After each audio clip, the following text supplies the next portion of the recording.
and alacrity. Assalamualaikum warahmatullahi wabarakatuh. Good afternoon, and may God be the most merciful, granted us His blessing for all of us. Honorable Rear Admiral Dr. Iwan Isnurwanto, the Commandant of the Indonesian Navy Command and Staff College, all staff officer, speakers, and participants. Sincerely, I am thanking for the host for allowing me to be the moderator for the second session.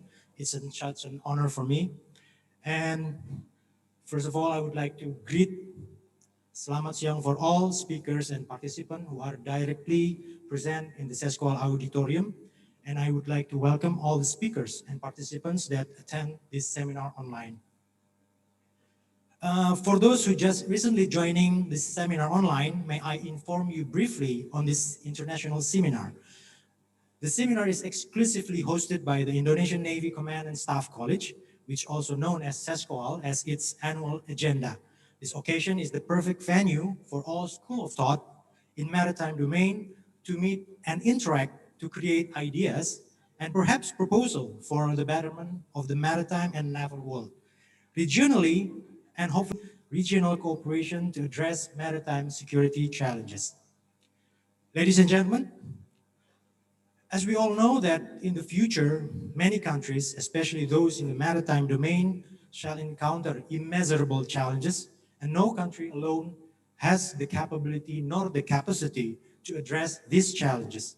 Indonesia, as one of the biggest maritime nations in the world, with its naturally bestowed archipelagic and geographical form, has been aware of these challenges and has commenced to initiate a broader and even higher level of cooperation in many forums in order to tackle them. Long story short, that would be the case in a nutshell of what we are going to discuss on this second session. Nevertheless, the effort on actualizing the cooperation may be obstructed by many factors during the process that we should pay attention to.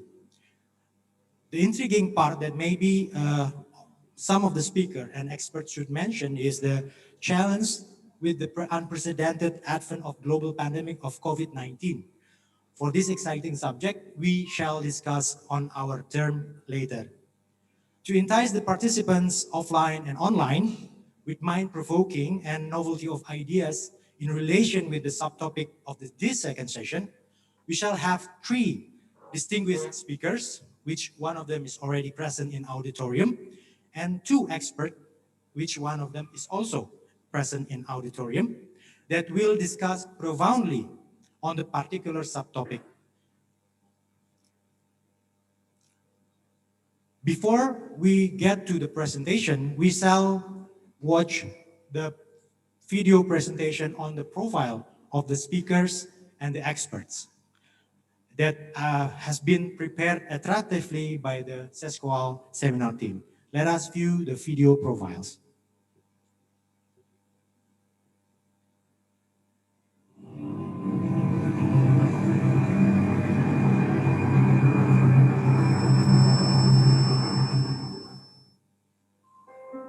Gilang Kembara, Master of Arts, is a researcher in the Department of International Relations at the Center for Strategic and International Studies, CSIS, in Jakarta since 2015. He has completed various kinds of research projects, both in Indonesia and abroad. One of his research projects brought him to work together with the National Institute of South China Sea, NISCSS in Hainan, China, in which assessing various kinds of cooperations between states that can be done in the South China Sea. Apart from that, he is also active in contributing his writings to media and several academic journals. His research focus is on security issues in the area of Asia-Pacific and Maritime area. Gilang Kembara achieved his undergraduate education from the University of Birmingham with a Bachelor of Science degree in 2013 and completed Master of Education by achieving Master of Arts in 2014 at the same university. To our distinguished participants of International Seminar, please welcome Gilang Kembara, Master of Arts.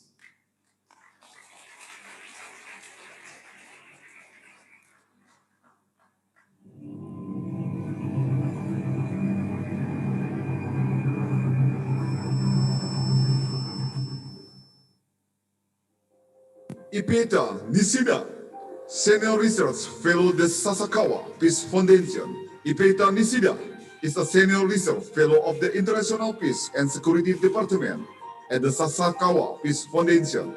In this position, he conducts research on Japan foreign engagement, policy, and tools, in particular, foreign aid and security cooperation.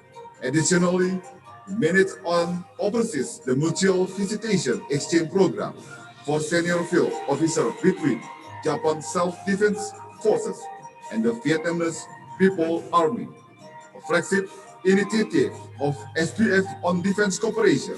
Currently, he serves as an expert panel member of the Development Assistance Accountability Committee at the Ministry of Foreign Affairs of Japan, and he teaches at the Hosei University and the Aoyama Gakuin University as an adjunct lecturer. Prior to joining SPF in October 2016, he held the position of research fellow at the Tokyo Foundation, where he worked on several key policy research projects and published reports, such as the Quad Plus, toward a self-strategic vision for the Indo-Pacific, rethinking Japan foreign aid, widening the scope of assistance from a security perspective, maritime security, and the right of self-defense in peacetime. He earned his MSc in Development Study from the London School of Economics and Political Science. Ladies and gentlemen, please give applause for Epita Nishida.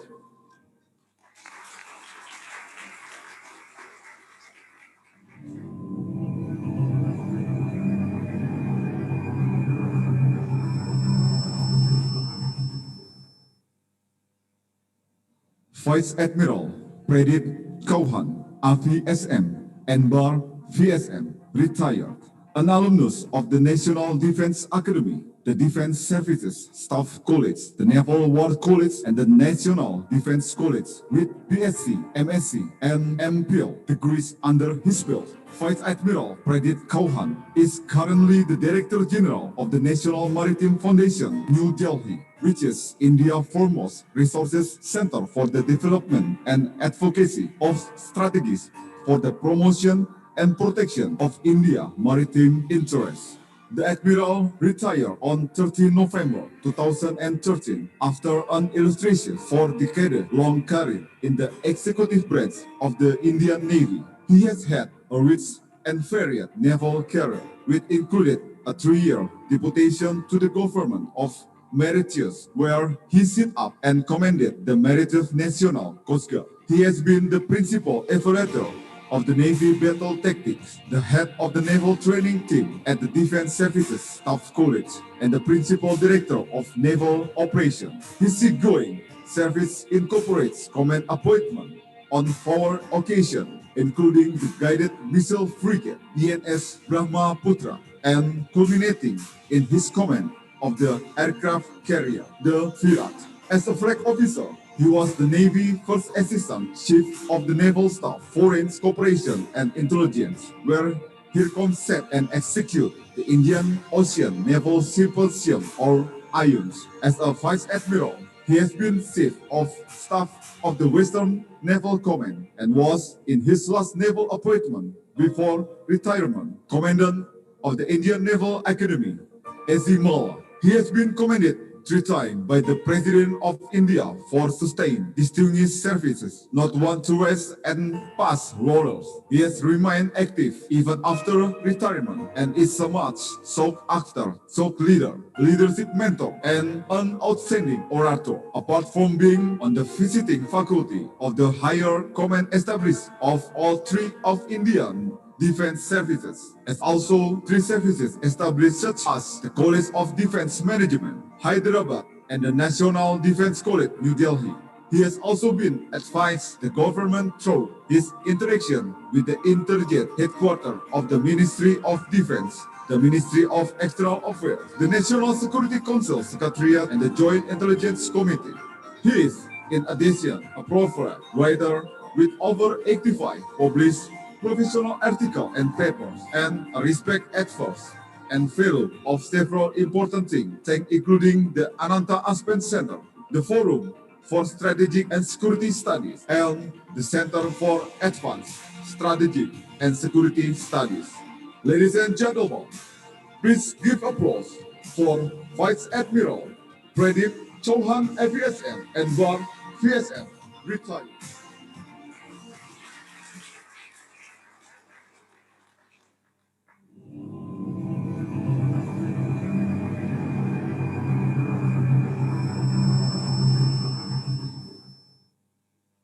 Vice Admiral, retired Dr. Desi Albert Mamahit, Master of Science, son of Sulawesi, who was born in Bandung on December 22, 1959. He was graduated of Indonesian Naval Academy in 1984. He had served as the first chief of Bakamla that inaugurated by the President Joko Widodo on May 27, 2015.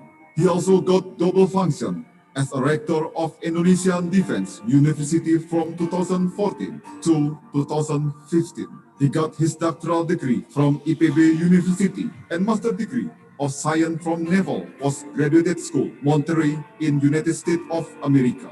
He has served as United Nations military observer in Bosnia and Croatia from 1995 to 1996. Furthermore, he also was served as Defense Attaché or Naval Attaché for Embassy of the Republic of Indonesia in Washington, D.C. from 2003 until 2006, Commander of the Western Fleet Command Marine Security Group in 2011, Deputy Assistant for Planning and Budget for the Chief of Staff of the Indonesian Navy in 2012, and SESKOAL Commander in 2013. Aside from his series of role and education, this owner of UN Peacekeeping Force Medal also has several achievements of Dharma Wiratama as a top graduate of SESKOAL, also as model teaching officer for Codical in 2001. On his basis, the government granted him Bintang Yuda Dharma and Satya Jalasena Nararya.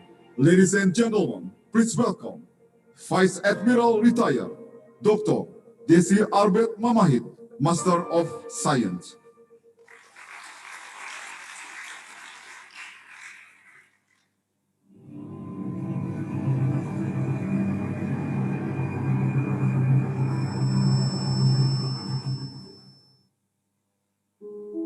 Building the nation with knowledge and science is one of his ultimate goals. Of this fellow having a thin mustache known as Rifki as defense and security science has become his regular task on daily basis. His roles include research fellow at Indonesia Institute of Sciences or LIPI, being expertise on politics and policies, political sciences, politics and local governance, frequently invited to become a public speaker to various seminars. His interest on the fields of defense and security for graduates of Defense Management Security Analysis, Faculty of Defense and Security, Cranfield Defense and Security, Cranfield University, UK Defense Academy in 2009 has taken him to deliver lectures to academics, practitioners, and numerous governmental offices. Ladies and gentlemen, here he is, Dr. Muhammad Rifki Muna, Master of Defense Studies. Ladies and gentlemen, let us give one more time the round of applause for all speakers and experts. After we have been introduced to all speakers and experts, I would like to invite the speakers and experts that attend in this auditorium to come forward to stage and be seated in front of the stage, please. And I would like to also welcome all the speakers, Mr. Nisida, Vice Admiral Chauhan, and also Vice Admiral retired Desi Mabahit, that you are already present online. Please.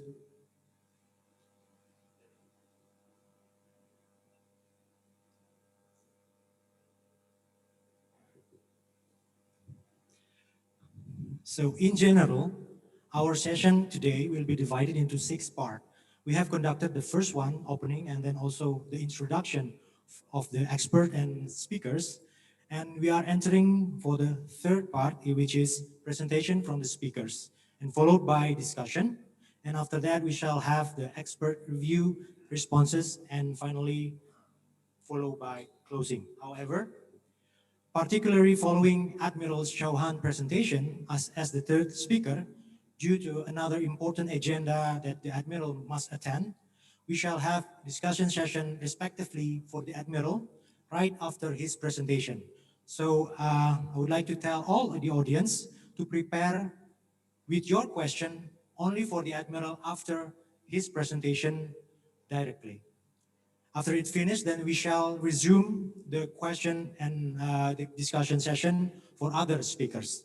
Hopefully we can manage that smoothly and clearly for all speakers and audiences.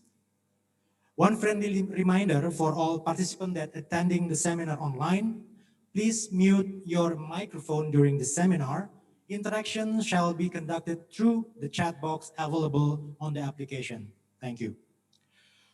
So without any delay, let us move on to our first presentation of the first speaker. That would be Mr. Gilang Kembara, that will bring the presentation with the title of Order at Sea, Cooperating Against Transnational Organized Crime. May I remind you that you have 20 minutes to elaborate your presentation. Mr. Gilang, the time is yours.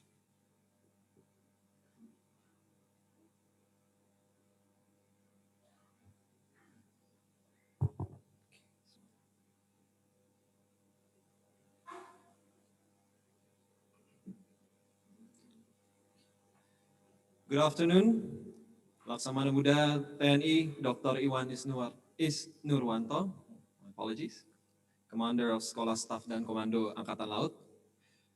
Good afternoon, distinguished officers of TNI Angkatan Laut, and a good afternoon to the moderator for today's session, my fellow panelists, Ishida-san, Vice Admiral Chauhan. I remember I met him in Singapore.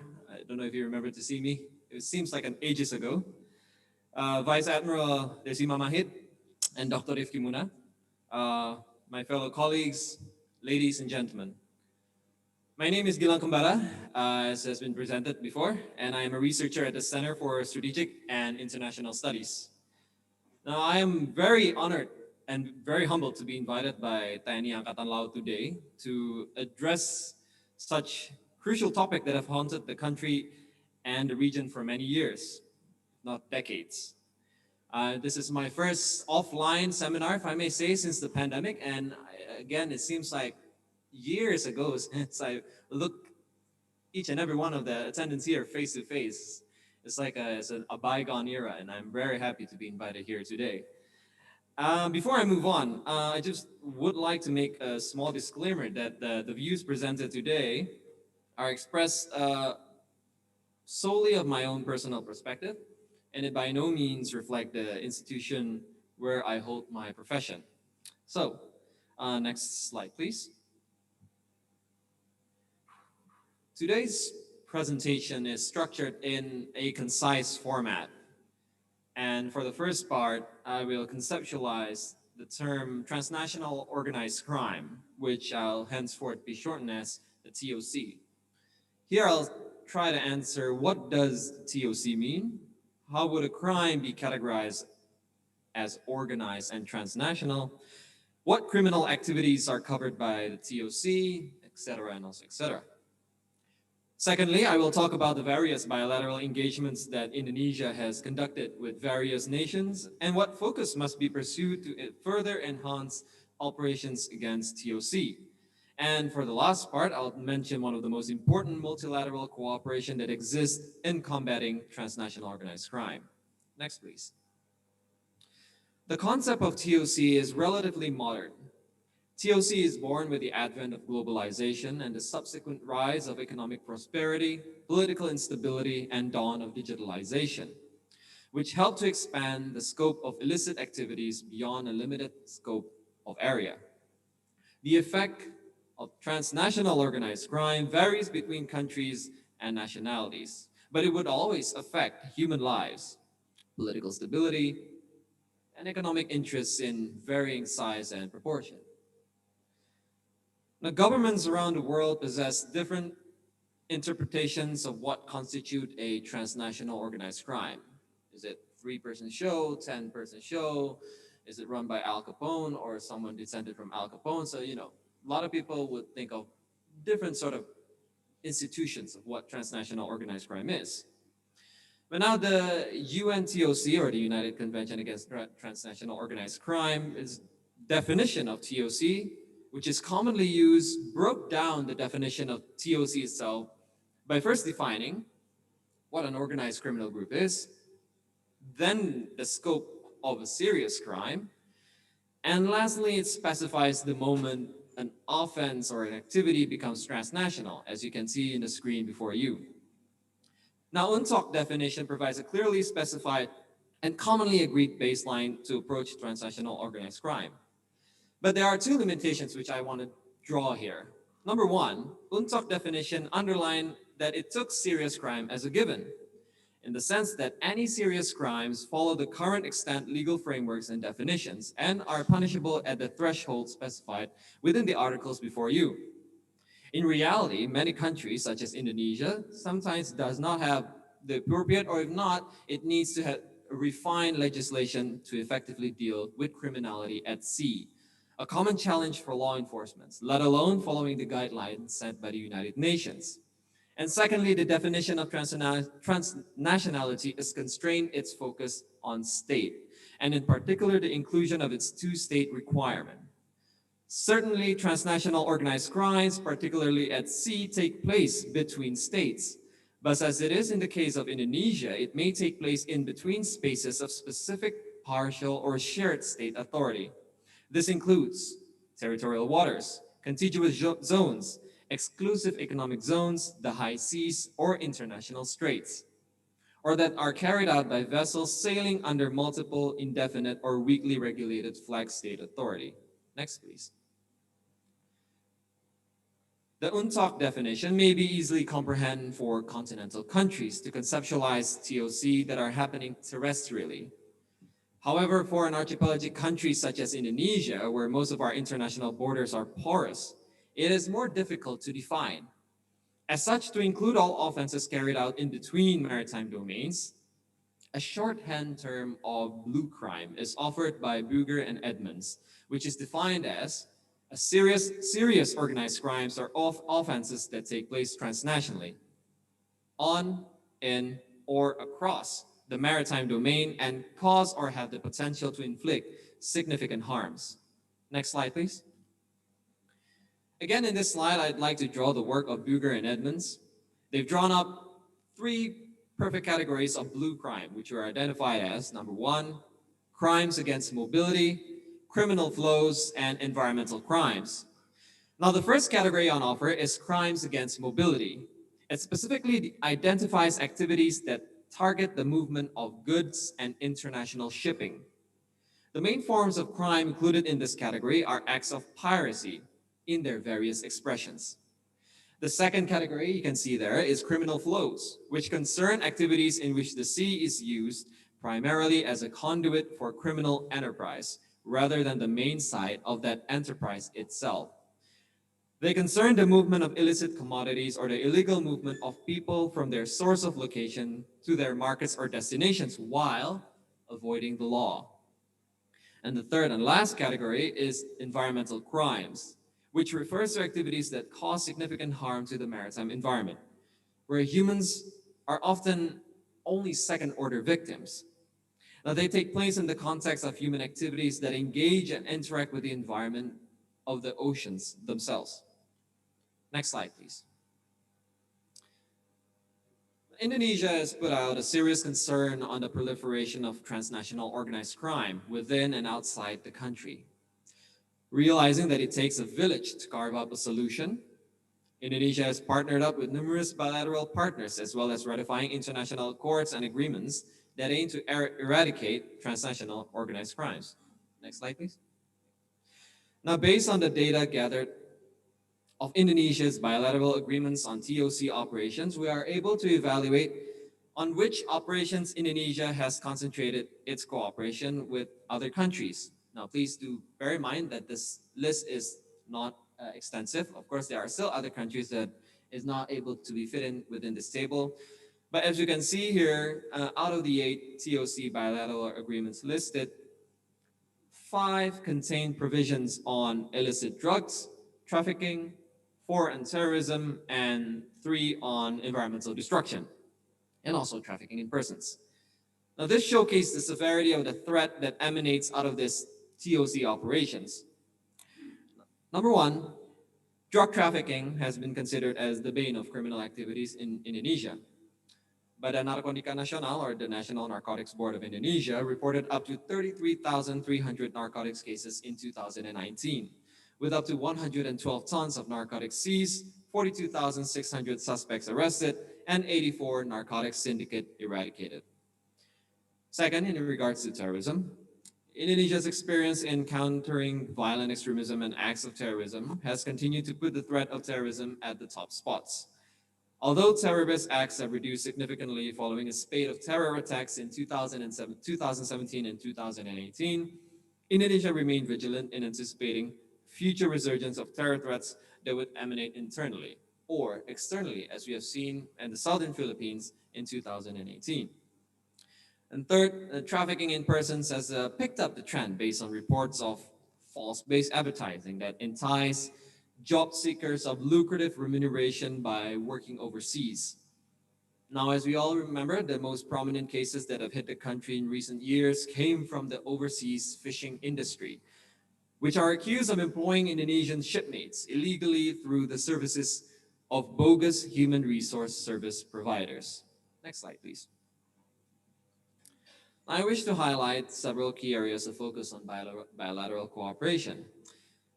Improving the capacity of our law enforcers and security providers increases the effectiveness of transnational organized crime deterrence.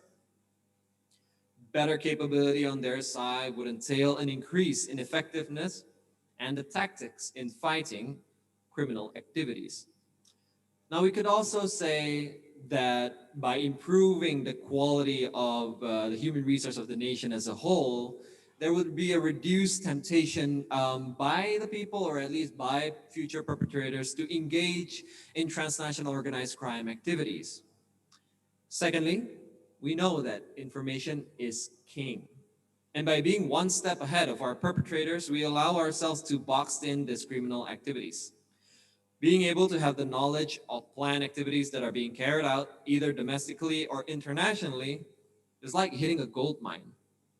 Challenges do exist in securing valuable information, but the reward is pure satisfaction, I believe. Next slide, please. Again. Now, Indonesia has committed itself in combating transnational crime and also at the multilateral fora by signing the ASEAN Plan of Action, POA, in combating transnational crime within the year 2016 and 2025. The ASEAN Plan of Action is established to follow up the mandate that was enshrined within the 2015 Kuala Lumpur Declaration in combating transnational crime and contribute to the realization of the ASEAN Political Security Community Blueprint of 2025. It seeks to prioritize areas of cooperation between the 10 ASEAN member states, such as through streamlining national strategies, harmonizing local regulations, facilitate critical intelligence information sharing, just to name a few. The ASEAN Plan of Action is supplemented by SOMTEC Japan Work Plan for Cooperation to Combat Terrorism and Transnational Crime, the ASEAN Comprehensive Plan of Action on Counterterrorism, and the Bohol Trafficking in Persons Work Plan. Next slide, please. Bilateral and multilateral engagements create a convergence that helps to cement practical actions in combating transnational crime. Multilateral agreements that are signed with various countries help to create norms that delegitimize transnational organized crime. This in turn provides the framework for countries to base their activities against TOC operations.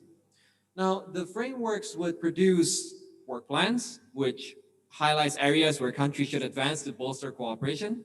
And in the end, practical actions are agreed upon relevant countries based on work plans that have been studied and ratified. Now, to conclude my presentation, it's safe to say that Indonesia's unique geographical position made it a lucrative destination for TOC operations in and around the region.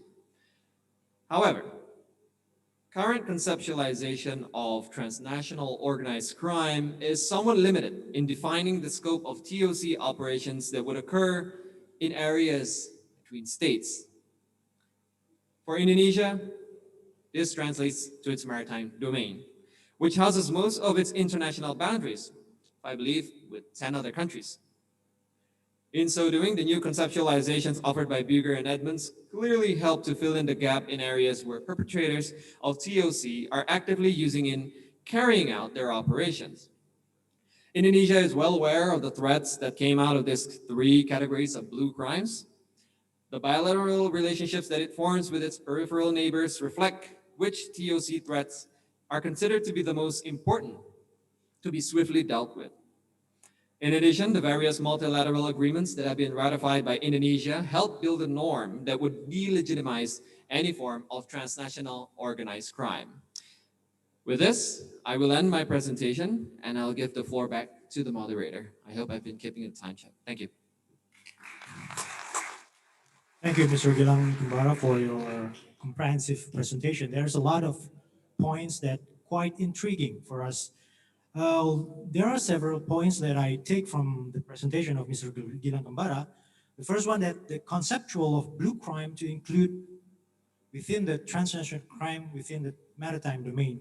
And there are three categories of blue crimes, which is crime against mobility, criminal flows, and environmental crimes. And on your term, I'm taking your turn, that it takes a village to be involved, it takes everybody in formulating solution through bilateral and multilateral cooperation. And which is the bilateral and multilateral engagement create a convergence that's cementing the practical action in combating transnational crime.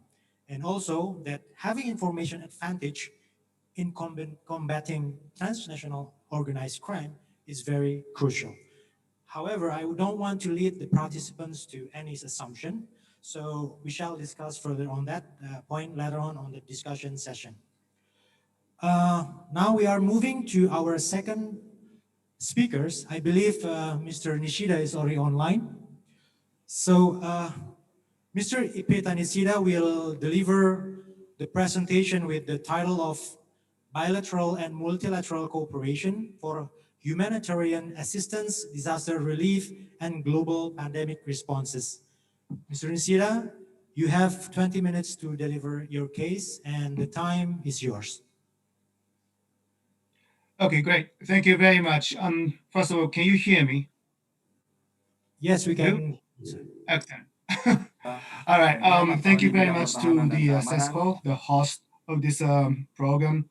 I am also honored and privileged to participate in this great meeting, and great to see the colleagues. But I am unfortunately, in Tokyo, and I really regret not being able to participate physically at SESKOAL auditorium. Now, as you see in the background, I had a chance to visit SESKO last year in September and had a chance to have my colleague, Captain Suharto, and his team to um, brief me on the Indo-Malfi operation, exactly the kind of TOC that the Dr. Kambara was talking about. And it was really impressive. Now, however, yet, I am not going to be talking about that issue today. I am in charge of the humanitarian disaster relief operation. Now, I was asked by the host to share possible best practices on bilateral and multilateral cooperation for HADR and global pandemic responses. So we had quite big issues here. But I chose to have two cases from Japan because of the fact that I know those cases well. And because of the fact those are two significant major catastrophes that Japan had experienced in disaster relief and may have some of the point to make, even after the ASEAN has prepared to have internal disaster response scheme, like a regional HADR center in coordination in Changi. Now, I'd also try to mention some aspect for the naval cooperation side as much as possible. But I think the one of the, the main argument for me is that every disaster is unique, as you know, but so is every responses by each of the assisting countries. So you need to be ensure how to make those responses to come in the most effective and efficient way. Now, let me just talk about myself because I am not a military officer myself, and I am not a Japanese government officer. I am coming from SESKOAL Peace Foundation, a non-independent think tank in Tokyo, and working on this HADR issue from the policy perspectives, especially from the point of the Japan's defense engagement abroad. So what I'm going to talk about is mainly the Japanese SDF self-defense forces engagement in a disaster relief. However, yet the opinions of mine, I'm not trying to replicate or try to oversell the Japanese government's the approach. So that is my baseline. All right. Now let me let me just share with you my slides. Where is it?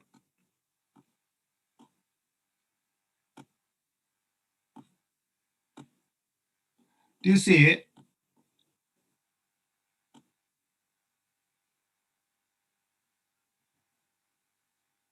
Okay. I hope you see the slide. Yes. Okay. Um, so this is the basic, the construct of my discussion today, and let me go through.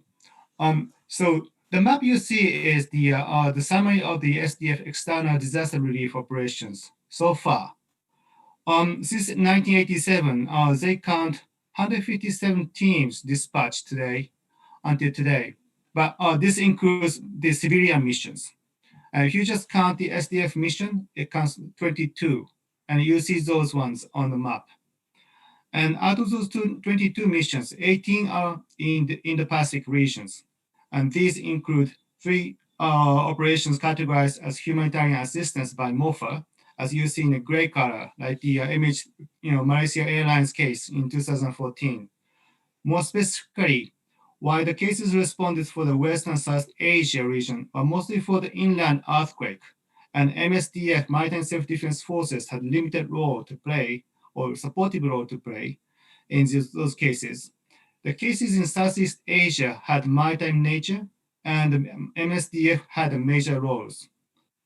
On top of this, the Japanese self-defense forces are responsible for the disaster relief activities domestically. And as a disaster-prone country, they are quite busy. Last year alone, they counted 447 such cases, including Japan, inside Japan for large and small cases. So they're regularly being tested, their capabilities on search and rescue operation, transportation, flood control, epidemic prevention, and medical assistance, and water and supply provision and such. Now let's move on to the second. Now, next page. Let me just touch on the COVID-19 responses. So given those accumulated experiences, I should say that SDF was well prepared for the COVID-19 at earlier stage. While the COVID-19 infection in military community has been quite serious in the naval community as well, and they affected on operation capability of many countries, SDF so far has contained the virus infection at a minimum level. In February, a major COVID-19 cluster or the outbreak happened inside the Diamond Princess cruise ship, as you see in the picture. Out of approximately 3,700 passengers and crew on board, more than 700 was identified as positive. And this was in a very early stage of COVID-19, as you see in February. After disembarkation of those patients from treatment, SDF teams, including a special unit of NBC Countermeasure Medical Unit dedicated to biological warfare, they were being sent to conduct medical, life support, hygiene, and transportation tasks for the remaining 2,800 people on board. So total 2,700 SDF personnel conducted active operation in this 15-deck giant cruise ship. And I think, and there was no infection cases reported. So I think this was one good case to think about for navies on future epidemic control at sea. Now let me move on to the first case of Great East Japan earthquake. Now, some of you may recall that in 2011, we had one of the biggest overwhelming earthquake situation. This was like the biggest earthquake in modern Japanese history, with a moment magnitude 9.0 and the highest level on the Richter scale category. This earthquake hit northeastern part of Japan and caused the tsunami along the coast over 500 kilometers long and massive flooding accordingly. Over 450,000 people were temporarily or permanently displaced, and approximately 16,000 people lives were lost. And local government offices and medical facilities or other infrastructures such as power, gas, communications, they were shut or critically severed. The secondary impact was the malfunction of the Fukushima Daiichi nuclear power plant. This also required close attention of the security force. To react to this situation, government of Japan decided to form the first joint task force of the three services for natural disasters. It was the first time they formed JTF for natural disaster and allocated more than 100,000 personnel, which accounts about a half of SDF force size. And it was the first time in international solidarity that we received aid and support of various kinds and people of the 163 countries and regions, including the ones from Indonesia. Military aid was provided by 5 countries, mostly by US, but I should not forget to mention that Australia provided strategic airlift within Japan with 3 of their 4 C-17 Globemaster transport aircraft. So we are really grateful for that. And US and Australia were 2 of the forces that were allowed to operate within Japanese air territory. US bilateral cooperation was called Operation Tomodachi. Tomodachi means friendship, and it was a massive effort. Their assistance counted 24 vessels, including aircraft carrier Ronald Reagan, that was redirected from another mission, 189 aircraft, and over 24,000 service members at its peak. In addition to existing coordination mechanism, they have established 3 bilateral coordination action centers. One in Ichigaya, the headquarters MOD, one in Sendai near to the epicenter, and one in Yokota where the US forces in Japan had headquarters. And this was needed to be created again to facilitate operational level coordination. US support included clearance and rehabilitation of the tsunami-washed Sendai airport, and this needed to have the Marines' expeditionary capability, civilian response, and subteam for nuclear reactor accident, and sea-based relief operations from the coast, such as transportation, distribution, emergency supplies, SAR, debris removal, and ports. I should also mention that efforts of national defense must not be compromised at this time. Even according to MOD, even during the Operation Tomodachi relief efforts, Air Self-Defense Forces fighter jets had to do their high alert scrambles 14 times for Russian aircraft and 4 times for Chinese aircraft in March alone. So it was really difficult time for them to balance the duty to defend and duty to help. Now the case to Typhoon Haiyan. On multilateral cooperation, this was the case I chose. A massive storm caused the center of the Leyte Island on November 8th in 2013 and devastated the region. The capital city of Tacloban was one of the hardest hit, and the storm affected more than 10% of Philippines' population. So similar to the earthquake in Japan, the local government offices and the key infrastructure lost their capability and severely damaged.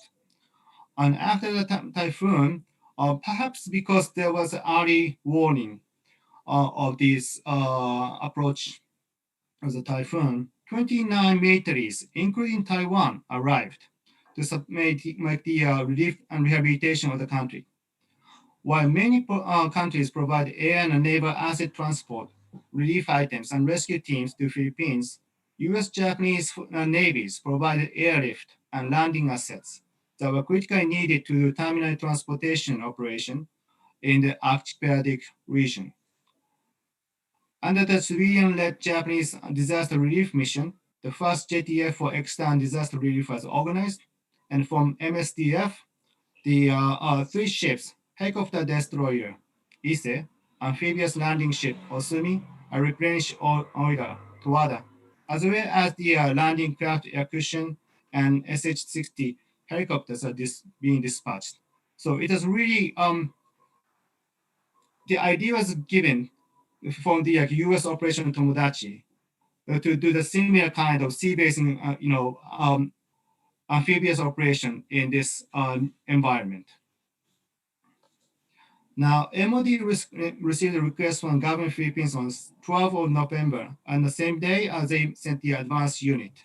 Now, other assets arrived shortly after, and the naval team conducted relief operations south of Leyte Island for about 1 month period.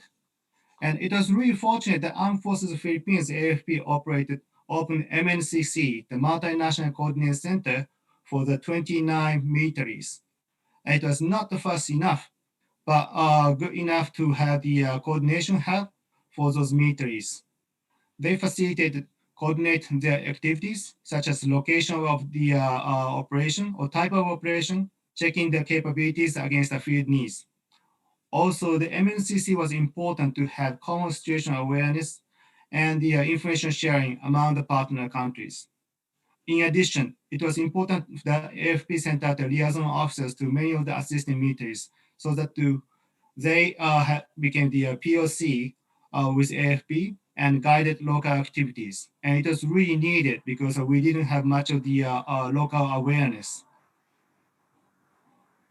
And I hear that many of the LOs had prior experiences in assisting countries' education, so they were much fluent in the culture and the language. So I think it is a plus.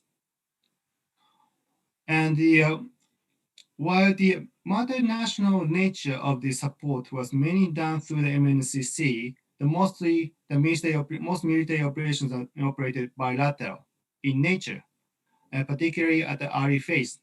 This is because of the geographic, disperse of the operation, and also the how it should be under the command. Nevertheless, the Japan did several bilateral coordination with other navies, notably U.S. and allied partners, U.S. As an allied partners who had the most capability and knowledge in as a allied partner of Philippines. So the most visible case was the landing of U.S. Marines Osprey landing on Ise, as you see on the lower right side photo. Moreover, the existing AXA acquisition and cross-servicing agreement between Japan and US, as well as with Australia, helped to have the sustained operation in the region. So this was quite important to have pre-arranged agreements with the other countries. So the lesson learned, there are quite many, but I think the important thing is on the political side is the overall political climate commitment was very important. The U.S. was a Japanese allied partner, and so it was so for the Philippines. So there was a general commitment, understanding, and the interoperability between the two countries. And also the 2011, it was a time that Japan wanted to enhance the defense cooperation with the U.S. And 2013 was a time when the Obama administration was making the pivot or the rebalance to the Asia. So there was much of the willingness within the U.S. political community to engage in the Asia Pacific. Also, as I said, the political framework, the Alliance Coordination Mechanism, or AXA, or the mutual support program are, really helpful to have the bilateral or multilateral cooperation. And in order to, on top of that, I think the navies, the countries, learn how to do the projection of soft power and to send the strategic messages to other countries. In the Japanese, in Operation Tomodachi, it was that the U.S. forces Japan had more or appreciated in Japanese communities, and so was the SDF. While we demonstrated the very strong coordination and alliance capability. Now, on the military to military, as we all know, the coordination is always difficult, and especially the complex emergencies. So the pre-arrangement and having the trained personnel are really important. Information sharing. When we had such a huge earthquake and a tsunami disaster, all the existing channels of communication, were severed. Also at the time, the three services of the, within the MOD had different the communication platform. So they had difficulty to communicate each other.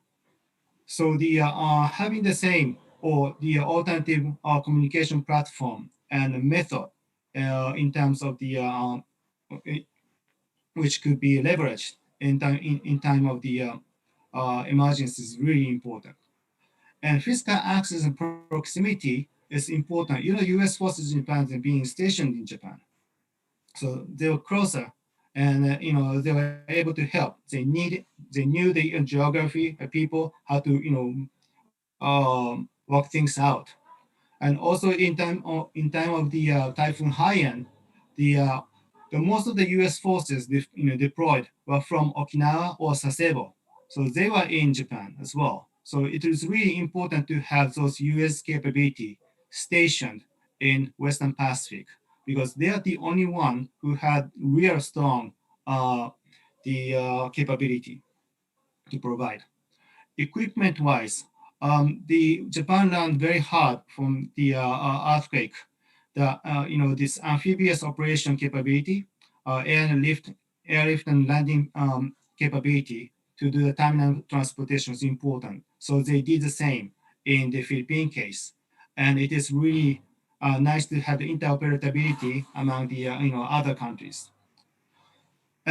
Needless to say, the mutual capacity building and understanding through the OZOS training exercise, as the all the other speakers talked, are important.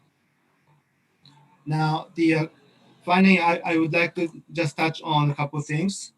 The meter exchange is constrained through the impact of COVID-19. I don't know how this will persist, but hope this will not severely affect on your capability, interoperability capability.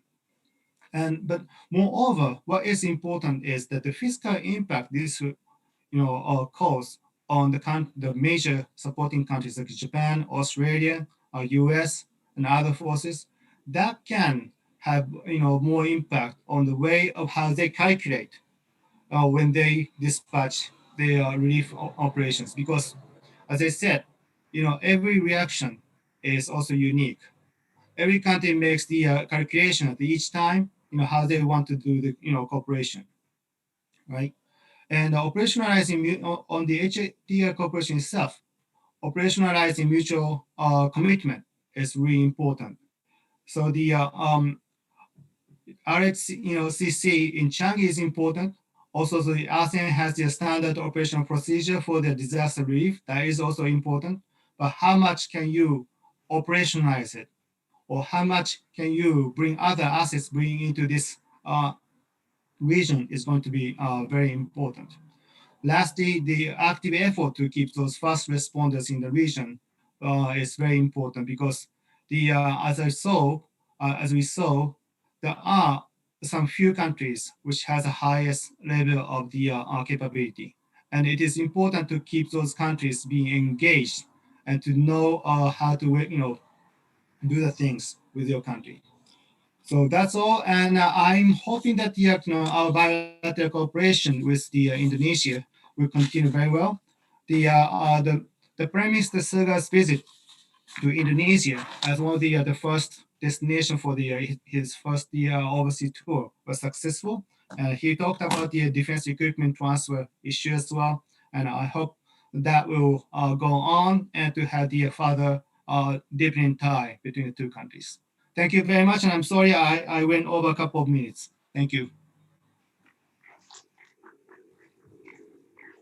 Thank you, Mr. Nishida, for the presentation, and we are benefit with your perspective as shown on your presentation. There are some underlying points that I could exert. The first one is that the good political and diplomatic relation among the countries are essential to conduct effective cooperation. Second one is that it is important to have reliable and capable partners in good proximity, and also the HADR cooperation in the maritime domain required a shared political interests, mutual commitment, and also interoperability among participating states. And you are pleading for the easier access to conduct cooperation, especially for the first responder. Though I also would like to add your point that we have similarities on our effort to fight against the pandemic, which is in this case is the deployment of the Navy to respond the pandemic. And also one thing comes in mind is that in this more interconnected world, especially during the dire time of the pandemic COVID-19, cooperation, whether that is bilateral or multilateral, is become inseparable aspect of international interaction in tackling problem, especially in the maritime domain. So we are heading for our third speaker, which is Vice Admiral retired Pradeep Chauhan. I believe he is already present online that will bring the presentation with the title of Leveraging Maritime Multilateral Cooperative Structures to Address Present and Future Security Challenges. Admiral, you have 20 minutes to convey your presentation and idea. Sir, the time is yours. Thank you very much, Admiral Isnurwanto, Commandant of the SESKOAL, and my fellow panelists, Mr. Nishida-san, whose presentation was quite wonderful. Of course, I would be failing in my duty were I not to laud the presentation earlier made by Mr. Gilang Kembara, who of course I remember very well. And I was overawed when I met him on the 14th and 15th of January, I think it was in Singapore, during the RSIS conference on regional maritime security in Jan of this year. And his impression, if anything, after his presentation a few minutes ago has been even more cemented as being awe-inspiring. I also want to acknowledge the sense of honor that I feel in being asked to make this presentation in the presence of the two experts for the session, Admiral Mamahit and Dr. Muna, and of course, my compliments to the moderator, Commander Datmiko. So let me proceed at some speed through this presentation. I have tried to make the presentation slides available to the SESKOAL attendees in versi Bahasa Indonesia. Hopefully that will expedite matters, but I'm going to stay with English simply because my Bahasa is horrendous. Let me start with this concept today of strategic geography and explain what it is and how does strategic geography differ from real geography. You know, if you were to take a chart or a map that depicts real geography and then place upon it a set of coordinates defined by specific latitudes and longitudes, such that these specific latitudes and longitude coordinates enclose or bound a given area. And if in that given area that has been so bounded, if you were to give special focus at your national level, that means you basically direct your grand strategy here, then the area that is enclosed or bounded will define your strategic geography as opposed to the generic real geography. So obviously the strategic geography of any one country can hardly be expected to be the same as that of another. For instance, The strategic geography of Tonga won't be the same as the strategic geography of Indonesia, and Sri Lanka won't be the same in terms of strategic geography as that of the USA, and so on and so forth.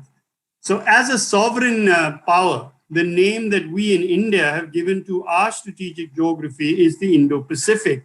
And there's nothing peculiar or remarkable in the fact that other nations might have given the same name to their strategic geographies, just as several people might well have the same name without our expecting that because they have the same name, everything else should also be similar amongst them. So insofar as India's concept of the Indo-Pacific is concerned, we believe that the Indo-Pacific is a strategic geography. It is not in and of itself a strategy. Some other country might have that, but that's not what India has.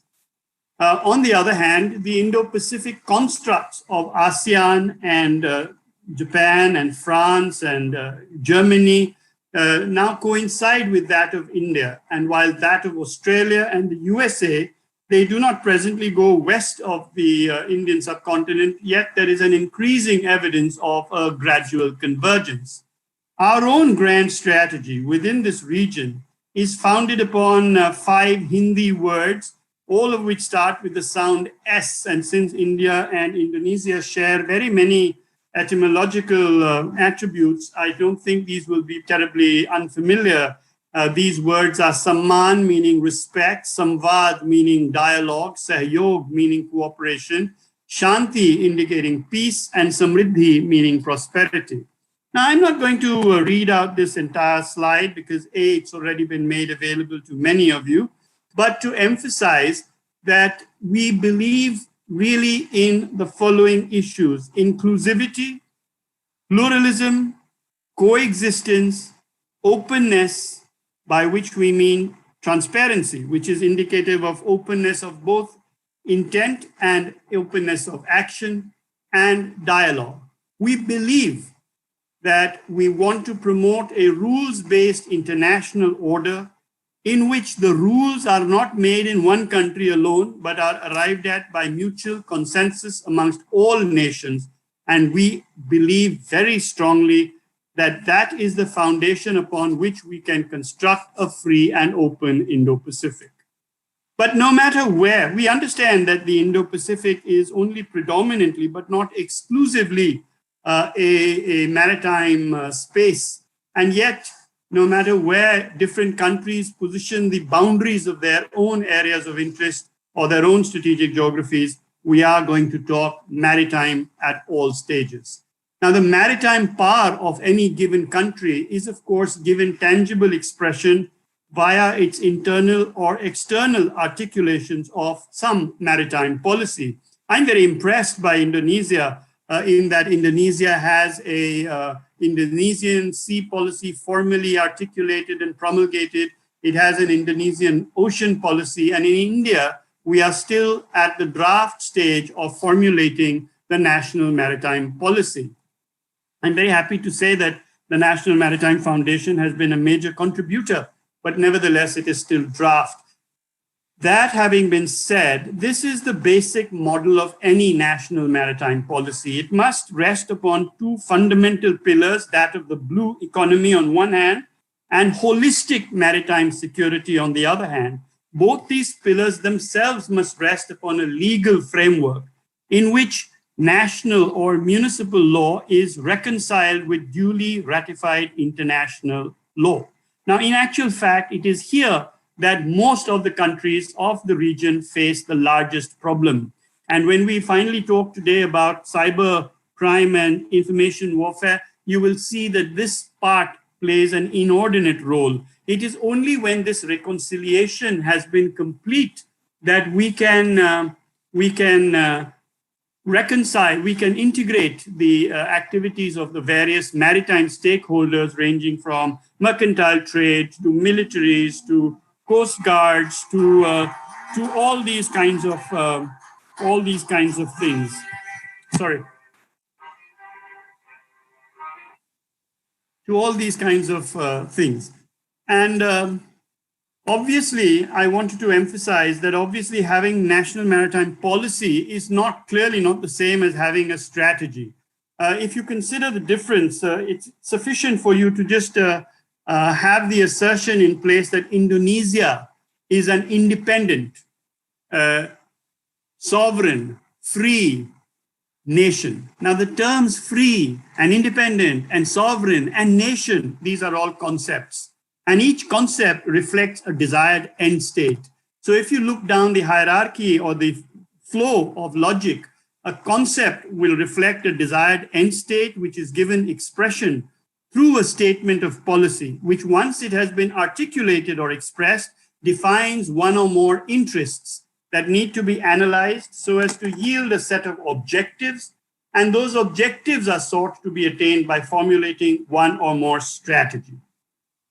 This strategy that you formulate must be relevant for peace, it must be relevant for tension or confrontation, and surely must be relevant in conflict as well, and whose implementation requires terminological uniformity. This is a big bugbear in South Asia and in Southeast Asia, where we use any word for any other word, and we cause more confusion in our own minds and the minds of our interlocutors than we need to. This terminological uniformity and standardized visualization is, of course, ensured through doctrine so as to enable us to preserve, to promote, to pursue and protect the nation's core national interest. And insofar as the maritime domain is concerned, the principal maritime interests that flow into and flow out of the core national interest. And this is a very essential step to be taken if cooperative structures are to be enabled beyond your national boundaries. So it's very important for us to get the typology correct. Mostly when we do our planning or an analysis or our discussions, we tend to place geopolitics and geoeconomics and geostrategy in the same typological plane. And then we ask each other, is this BRI a geopolitical issue or a geostrategic issue or a geoeconomic issue? And I want to emphasize that all this is complete rubbish. The truth is that geopolitics is structured more or less as shown on your screen now. Every country has a set of geoeconomic goals and a set of non-geoeconomic goals. And then there are some interpersonal relations between the respective leaders that either help this or hinder it. And now every country creates plans, formulates a set of geostrategies for the attainment of its geoeconomic goals and another set of geostrategies for the attainment of non-geoeconomic goals, such as prestige, I just want to be number one, gross national happiness as articulated by Bhutan, and things like that. And then how do you know that? Obviously, every country wants to make sure that its geostrategy will work. And so you need assurance mechanisms that will assure you that it will work. But what if it stops working or it might threaten to stop working? Then you need insurance mechanisms in place. And these assurance and insurance mechanisms are indeed the two instruments of foreign policy, namely diplomacy and the military. And it is foolish to think that the military is always there to prosecute conflict and diplomacy is always there to avoid or prevent conflict. In truth, the diplomacy is often used to shape conflict, and militaries are often used to avoid conflict by shaping diplomacy. So the spectrum that you are familiar with from Joseph Nye, across from hard power to soft power or from soft power to hard power, is one that I don't need to dwell upon simply because it is quite so familiar. But when we talk about international cooperation, obviously we are talking about everything from inducement towards attraction.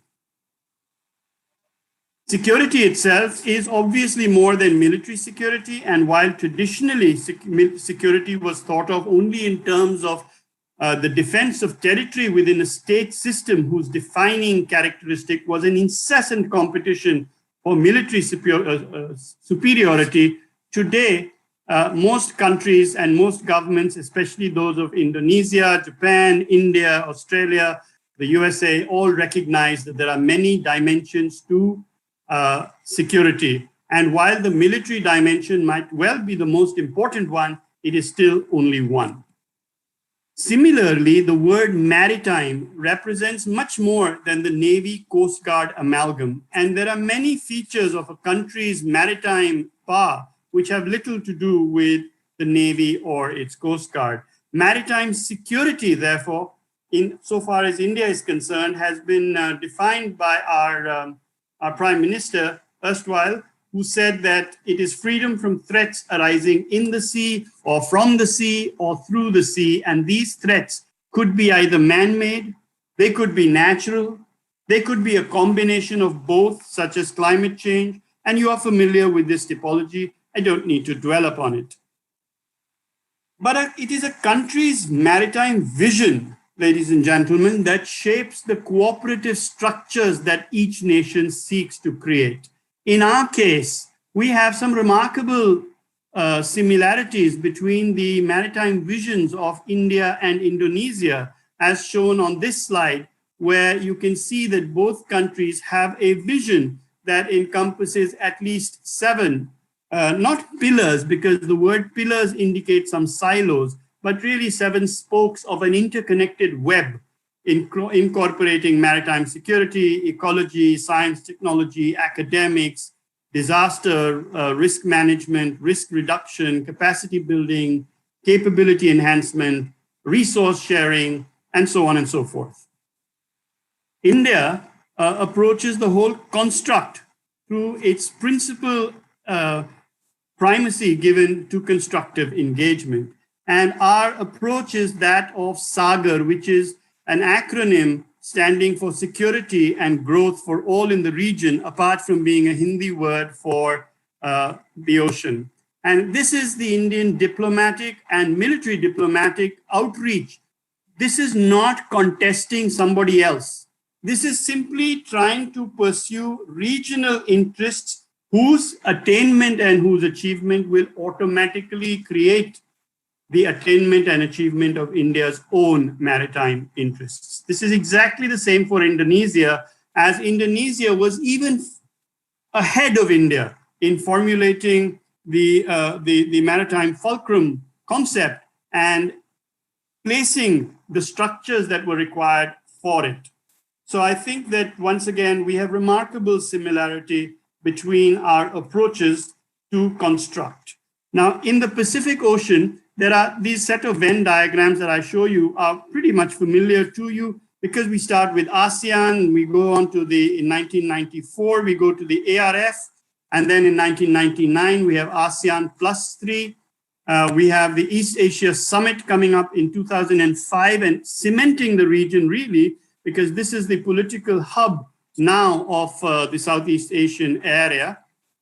And I want to lay specific and particular emphasis upon the Western Pacific Naval Symposium, which came about in 1988 and brings about the countries together, the navies of the countries of so many of these nation states, including in observer status, Bangladesh, Pakistan, India, and so on. What about the Indian Ocean? In the Indian Ocean, constructs are a bit more late in their start. So in 1945, we had the Arab League with only 6 members, which has expanded, of course, as you are aware, to the 23 that now exist. And then we had the Southern Africa Development Council, but this is not a Venn diagram. This is a hen that has successfully laid 2 eggs. To make a Venn diagram, we need intersections. And so the GCC in 1981 provides the first of these. And I want to once again emphasize WPNS because Australia, Indonesia, Malaysia, Singapore, India, Bangladesh, and Thailand all represent both sets, the Indian Ocean as well as the Pacific Ocean. Then we have the IOC countries in the south and southwestern segments of the Indian Ocean, which is led by Mauritius and France, involving Seychelles, Madagascar, and Mozambique. And then you have IORA, which was set up and which is the first pan-regional construct and now has 22 members, as I will show you.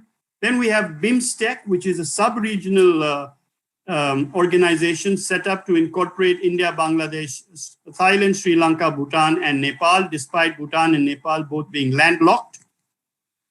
IPSA is a pan-continental construct involving India, South Africa, and Brazil. but it is the Indian Ocean Naval Symposium, which is the most inclusive of all and represents the navies of all of these countries. So, every regional security infrastructure, by which I mean holistic security, must have at least three layers: a conceptual layer, a political layer, and an executive layer or an executive structure which will actually do the doing. Because all this lovely talk is great, but finally someone has to do the doing, and that will only come from navies.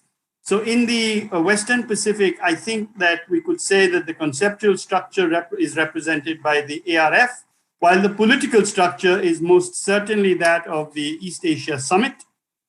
Whatever our debate there might be, for sure, the executive structure, which is the collection of navies, is maximized through the WPNS.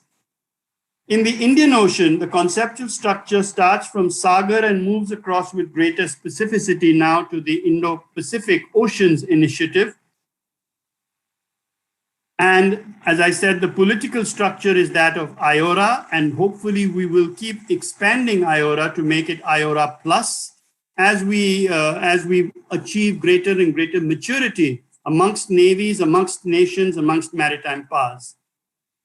The executive structure, just as was the case with the WPNS, is most certainly the Indian Ocean Naval Symposium. And now you can see the intersection between the two, which encompasses the navies of Australia, Bangladesh, France, India, Indonesia, Malaysia, Pakistan, Singapore, and Thailand. So the problem, of course, is that not all navies that are members of IORA, nations that are members of IORA, have their navies being members of IONS and or WPNS. And this is a matrix that we need to continuously work upon and improve. One of our initial really impressive steps taken by India, by many other countries, including Indonesia, is of course this whole business of maritime domain awareness. And as India looks both east and looks west, we must encompass the Djibouti Code of Conduct and also the information sharing mechanisms and the maritime domain awareness mechanisms, particularly Cremario, which is now in its version 2, spreading between South Asia and Southeast Asia. So maritime domain awareness remains the key to maritime security. Without being aware of what's happening, you can do pretty much nothing about it. And it's not limited to the Information Fusion Center in Singapore or simply the Indian IOR IFC or IFC IOR, which is again a really impressive setup. But now that Indonesia has its own information sharing mechanisms and structures, we need to talk all the time so that we all benefit from everything ranging from everything that is encompassed by the term holistic maritime security. Threats arising in the sea, from the sea, through the sea, whether man-made, whether natural, whether combinations, all of them. So India has a series of white shipping data sharing agreements with a number of countries, as you can see on this particular screen, and we hope to be able to incorporate Indonesia and India into this table sooner rather than later. My last segment is to do with connectivity, and within that to do with maritime connectivity. Now, connectivity is vital, as Prime Minister Modi has already expounded, and there are many connectivity initiatives in this region. I think that it is important to understand that of the 5 basic connectivities that we can imagine currently: physical, trade and transport connectivity, energy connectivity, people-to-people connectivity, perhaps the most critical one is digital connectivity. And that is what I would like to end my presentation to you with. And here we think that the leader by leaps and bounds is in fact ASEAN, and Indonesia in its leadership of ASEAN has been quite remarkable and deserving of full praise and emulation by countries such as my own. And so we have the master plan of ASEAN connectivity of 2025, which is resting upon 3 pillars. And these 3 pillars of physical connectivity, institutional connectivity, and people-to-people connectivity generate 5 strategic focus areas of sustainable infrastructure, digital innovation. then regulatory excellence, which impacts both these, seamless logistics, and of course, as I've already mentioned, people-to-people mobilities. Now, in ASEAN, there are two committees, as you are probably well aware, that handle this whole business. One is the ASEAN Committee on Science and Technology, or COST, and it has the ASEAN Plan of Action on Science, Technology, and once again, innovation. It is this innovation that I want you to concentrate upon. And the second one is the TELMIN, which is the ASEAN Telecommunications Ministers Meeting, which is informed by and which informs TELSOM, which is the ASEAN Telecommunications Senior Officials Meeting, and then the TELSOM Joint Working Groups, JWG1 and JWG2, are tied in along with the TELSOM itself to similar TELSOMs in China, EU, Japan, Republic of Korea, the International Telecommunications Union, and of course, the one I want to emphasize most strongly, TELSOM India. So this is the second structure. So you can see in pale blue is the first one, and the yellow is the second structure with which we can approach this whole business of technological innovation and therefore maritime aspects and manifestations of information warfare, information technology, cyber crime, cyber actions, countering cybercrime, and so on and so forth. So while we have this structure, I must be able to point out that there is not only India and ASEAN involved here, there's certainly the European Union, which we need to incorporate in our planning, in our conceptualization, and in our structure. So as far as ASEAN is concerned, the ASEAN Information Communication Technology Master Plan, AIM 2020, has 8 thrust lines. And of those 8, they have saved the best for the last, because thrust line 8 is what specifies and concentrates and focuses upon information security and assurance. It focuses upon the increasing prospect of cyber threats, both economic and social, which are posed by malicious software, hacking, data theft, online fraud, and if left unchecked, these threats could impede ASEAN's progress as a digitally enabled community. This is polite ASEAN language for it would be a disaster of unmitigated proportions. ASEAN will therefore build a digital ecosystem so that transactions and information exchanges will be 3 things. They'll be safe, they'll be secure, and they'll be trustworthy. So if you look at the initiatives of 8.1 and 8.2 of that thrust line 8, there is a need for developing regional guidelines for the protection of personal data, something that navies need to think carefully about, the need for developing best practices for information security and network security, including cloud computing, establishing a collaborative pan-ASEAN incident reporting framework and CERT. This is something that India has done rather well. And we think that we have got one of the options that we have for engagement with ASEAN in general and Indonesia in particular, and with the Indian Navy in particular, and the Indonesian Navy in particular, once again, is this whole business of incident reporting and cyber incident emergency response teams.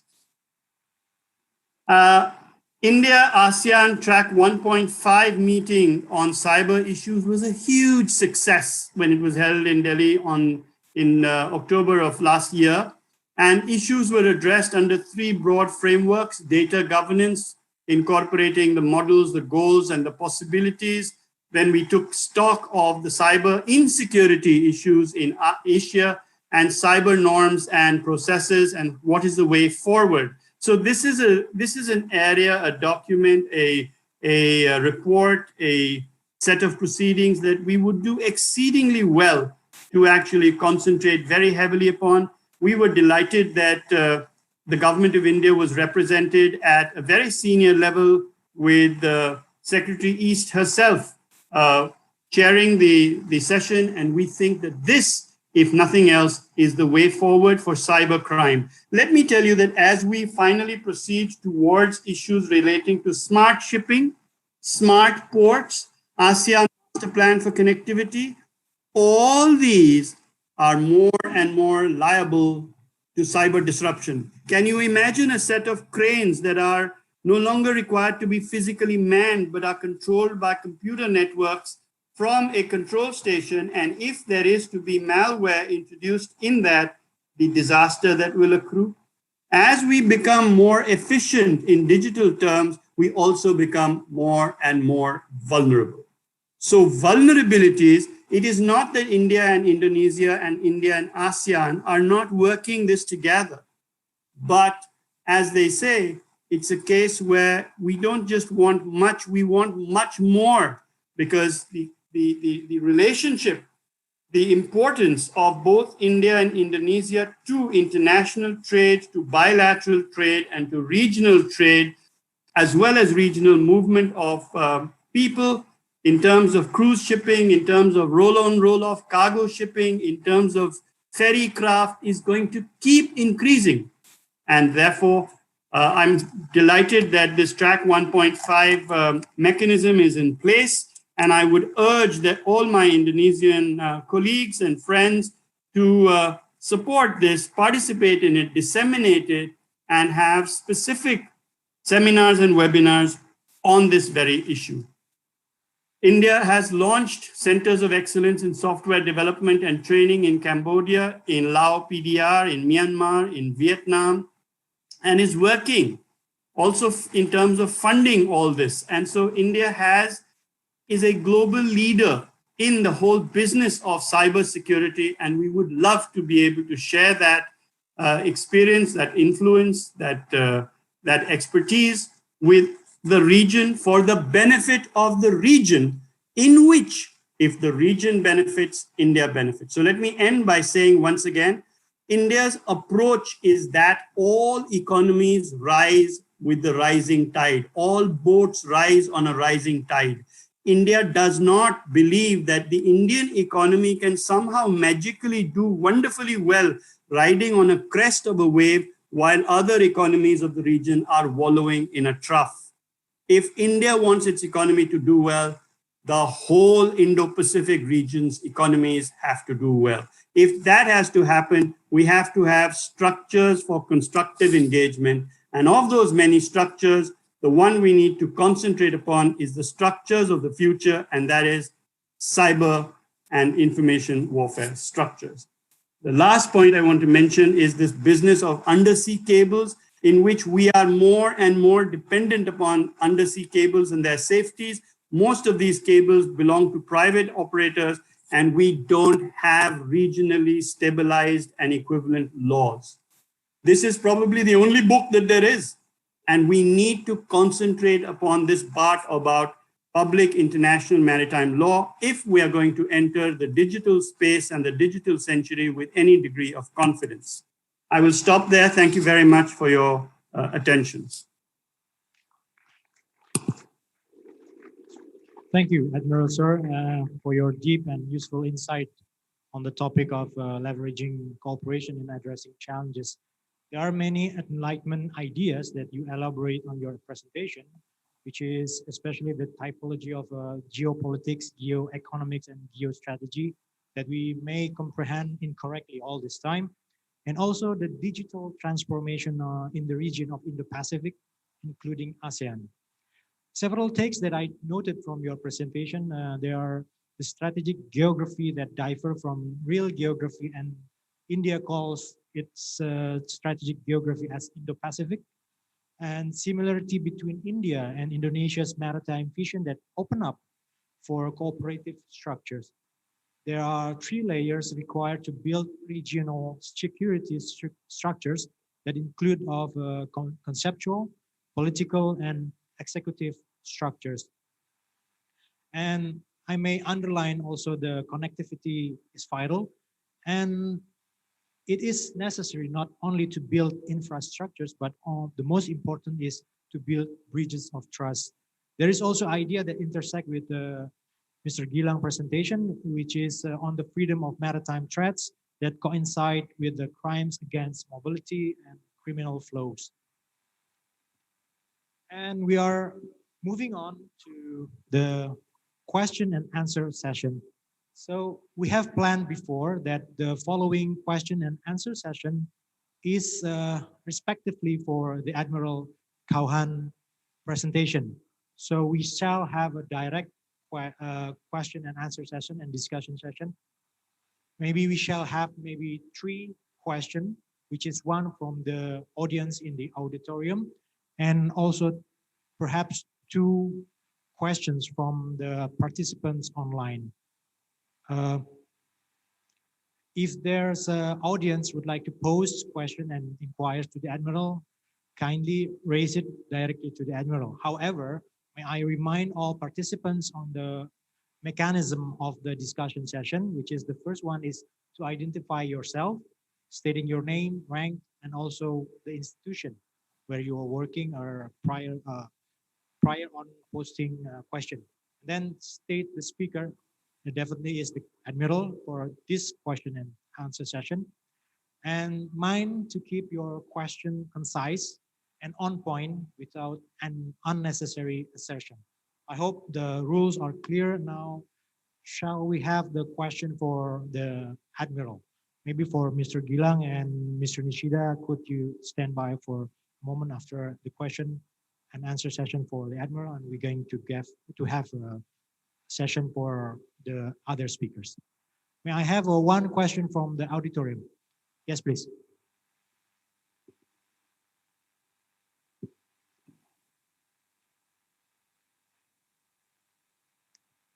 Thank you, moderator. Thank you, moderator.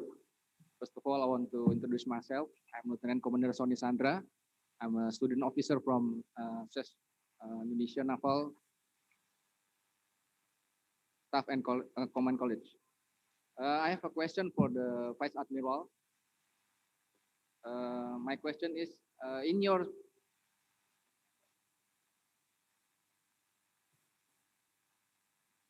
presentation, Admiral, you have spoken about the SAGAR initiative. We stand for the security and growth for all in the region that introduced by your government in 2015. And we are also aware that Indonesian government has in 2014 introduced Poros Maritim Dunia or Maritime Fulcrum of World. My question is, how do you see from your point of view about these 2 concepts in terms of similarities and dissimilarities between them? Thank you. The question from Lieutenant Commander Sony Sandra to Admiral. I think it's similar to the point that I already brought up. It's the similarity between our global maritime fulcrum and also with the Indian perspective. Admiral, please, if you could would you like to take all the questions in one go, or should we answer them one by one? Admiral, I think the officer would like to know your perspective on the similarities between the global maritime fulcrum vision and the perspective of Indian perspective on maritime domain development, which is you already. Thank you very much, Commander, for the very astute question, and thank you to our moderator for articulating it in a marginally different manner a few minutes ago. As I said in my presentation, although India formulated and enunciated the concept of SAGAR, which is security and growth for all in the region, as an inclusive concept in 2015 during the Prime Minister's visit to Mauritius, Indonesia had already promulgated the global maritime fulcrum concept of the president. And I think, therefore, as I mentioned, that we already saluted the farsightedness of Indonesia's leadership in enunciating that particular concept. But both concepts are not competitive. Both concepts are actually collaborative. They are both complementary. It doesn't really matter who said what first and who said what second. What matters is that how are these 2 things different? For India, Indonesia is one of the most important countries, because if for nothing else, even if it's just on geopolitical levels, then Indonesia sits astride every single one of the straits or choke points that connect the Pacific Ocean and the Indian Ocean. So if for no other reason, that in and of itself places Indonesia quite correctly as the global maritime fulcrum. What we are trying to say is that the two concepts have remarkable similarities in approach. What is the most foolish thing that our respective leaderships could do? What is the stupidest thing? It would be to set ourselves up competing with each other, to say that my story is better than yours, or it's older than yours, or it's more comprehensive than yours.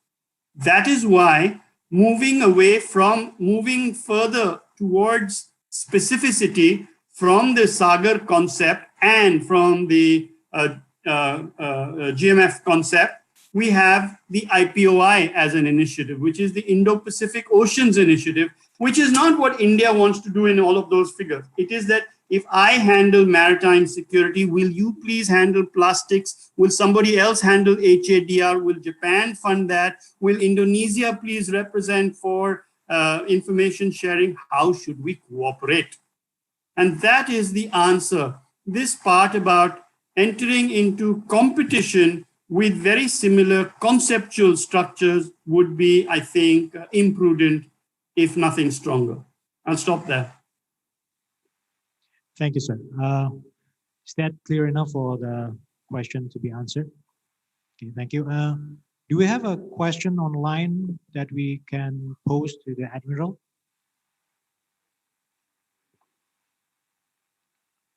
We haven't got any question online for the Admiral. Maybe there's another question from the participant in the auditorium that you want to pose to the Admiral.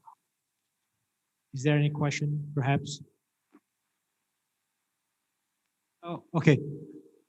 Oh, well, because still there's no one who wants to ask. There's Mr. Gilang would like also to pose a question. There's maybe an exception. Mr. Gilang is speaker, but he may pose the question for the Admiral. Please.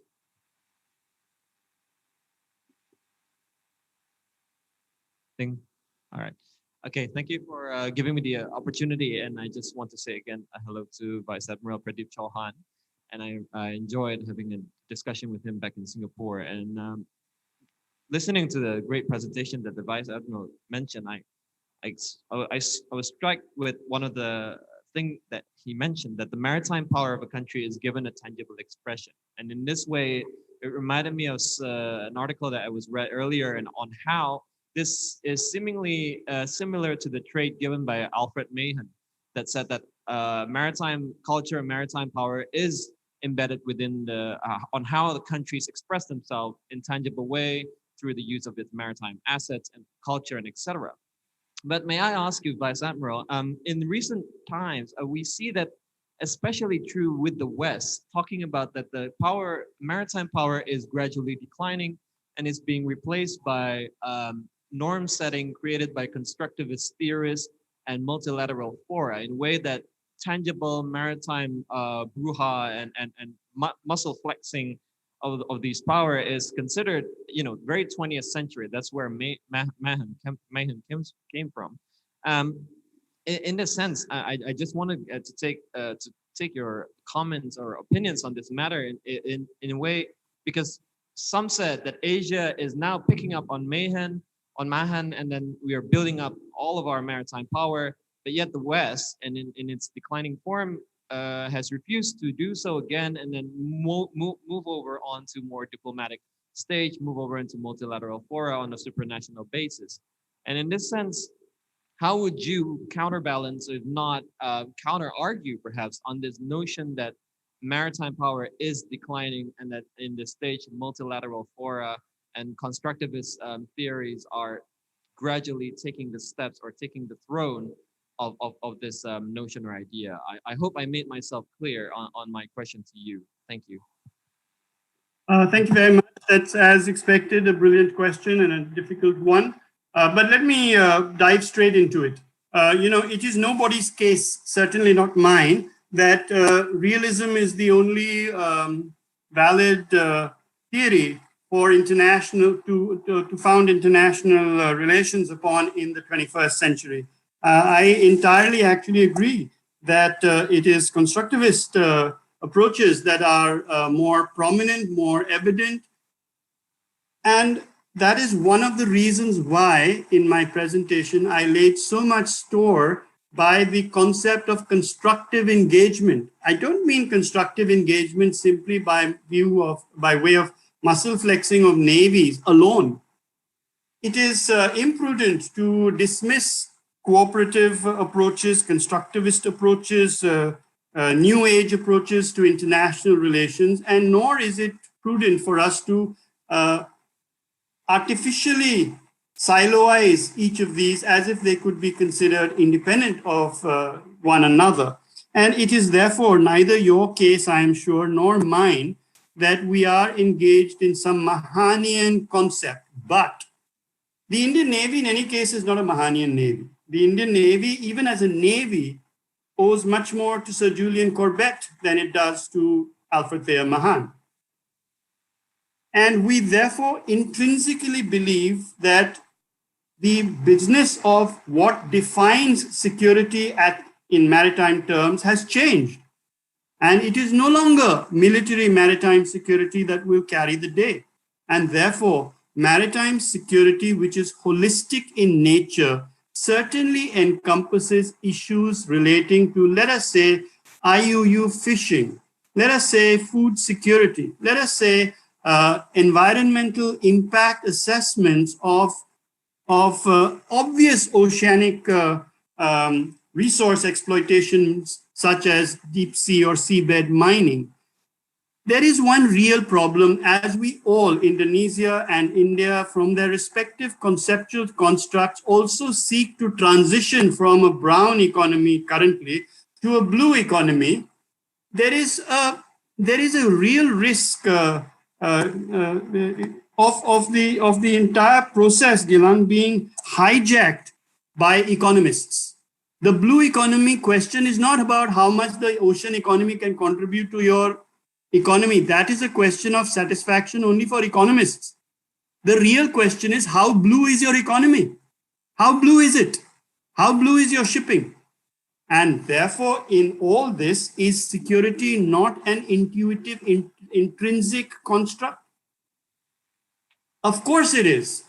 If my ships, my mercantile shipping, my ferries, if they can't be structured correctly in accordance with internationally accepted norms, then my security is impacted adversely. And if yours and mine both are there, then the answer seems to be to coordinate and cooperate along a constructivist approach. There are many die-hard realists, and there are many hard realists who are dead. I think neither of these approaches are independent of each other, nor should be considered to be so. I think there's one question which has come online with regards to the Quad. May I answer that, Mr. Moderator? Okay, I think you can answer that directly, that you already read the question online from the... I will then have to rush because I will answer that directly online and then beg your leave so that I can meet my second engagement, for which I am afraid I am grossly late, and I also don't want to hog the time that is available to my other very eminent panelists. I just wanted to end by saying thank you to you. Thank you to the Commandant, and thank you to all of you for a wonderful opportunity to share some views of my own. Thank you. Okay, thank you, sir. I don't think that you have the time to answer one more question from the naval attaché. So I believe that the Admiral have some other somewhere to be around, and then he needs to be somewhere else that is more important. On behalf of Let me explain very quickly. My daughter has developed fever, and we need to get her COVID tested, and the testing time is scheduled now. So I'm sure you will understand that I am being ill-mannered, but with the best of intentions. Thank you, sir. Thank you. So that's the final for the question and answer session, discussion session for respectively for the Admiral. So now we are heading to the discussion session for the other speakers. If there's any question that the participant, whether here on the auditorium or the participant online would like to pose the question to the speaker, the first speaker, Mr. Gilang Kembara, or the second speaker, Mr. Nishida, please, maybe I will give the first chance to the auditorium or the participant in the auditorium to pose the question. If there's any question from the auditorium.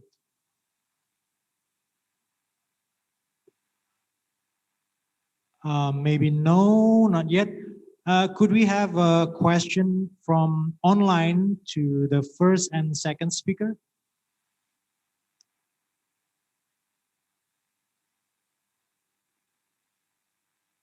Apparently, there's a lot of questions that are being addressed to for the Admiral. Unfortunately, the Admiral is doesn't have sufficient time to be here because there's other thing more important for the Admiral. So perhaps if you could, the committee could pose question that supposedly directed to the first and second speaker, or maybe the participant on the auditorium.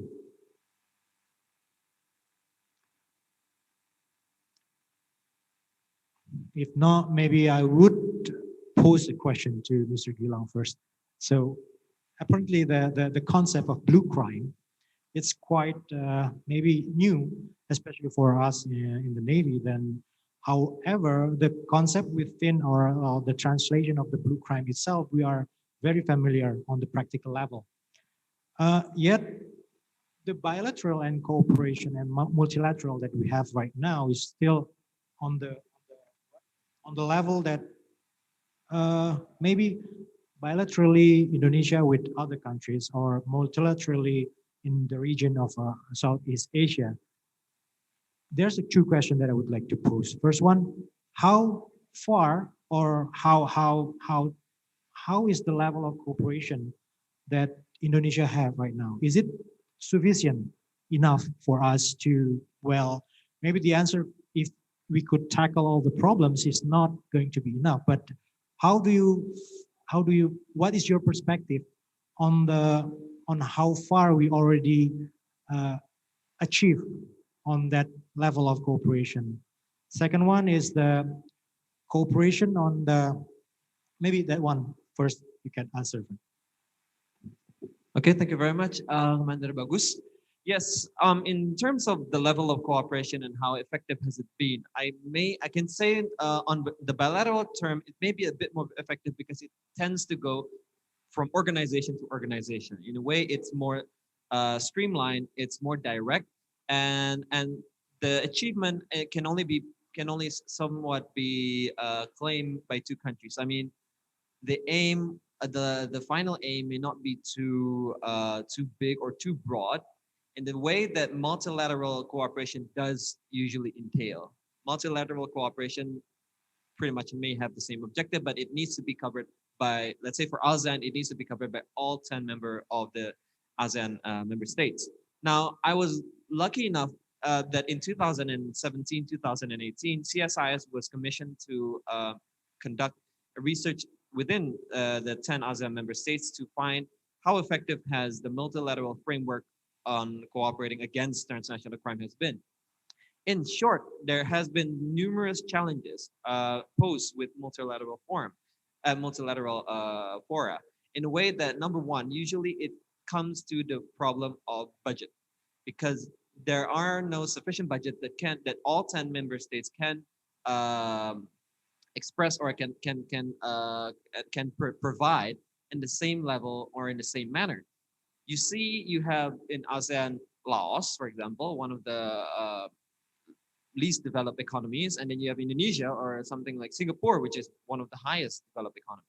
Now, both countries have pretty much some level of similar threats from certain transnational organized crime, but both countries, for example, Singapore may be able to contribute more budget or more personnel or focus on certain issues of TOC, but Laos, on the other hand, may not be able to conduct so. So in a multilateral order, it's very hard to provide a similar platform. So you go for the lowest common denominator. You go for the easy, not I wouldn't say easiest, but at least the most practical one, where all countries can contribute in the same or in the same level. So I would say there are differences entail. Bilateral seems to be more practical, but it hits a more limited area in terms of the scope or effects because it's limited to just two countries. So in multilateral, it depends on the weakest link, I'd say. Thank you. That's intriguing enough. So before, maybe if there's any question from the audience in the auditorium or maybe from the online, I have to check first. And if not, then maybe I will continue. Oh, okay. Go ahead.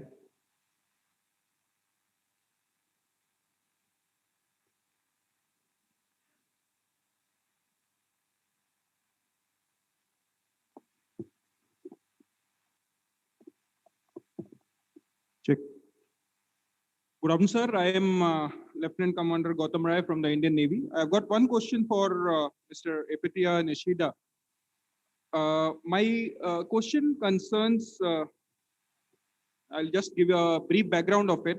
Sir has already explained in the presentation that Japan and Southeast Asia share a big similarity as far as the vulnerability, natural vulnerability is concerned to natural disasters. He has also brought out that in 2016, after the disastrous earthquake and the subsequent tsunami, there was widespread destruction, and after that, Japan consented to take in aid from 3 of the navies, which he mentioned in his presentation.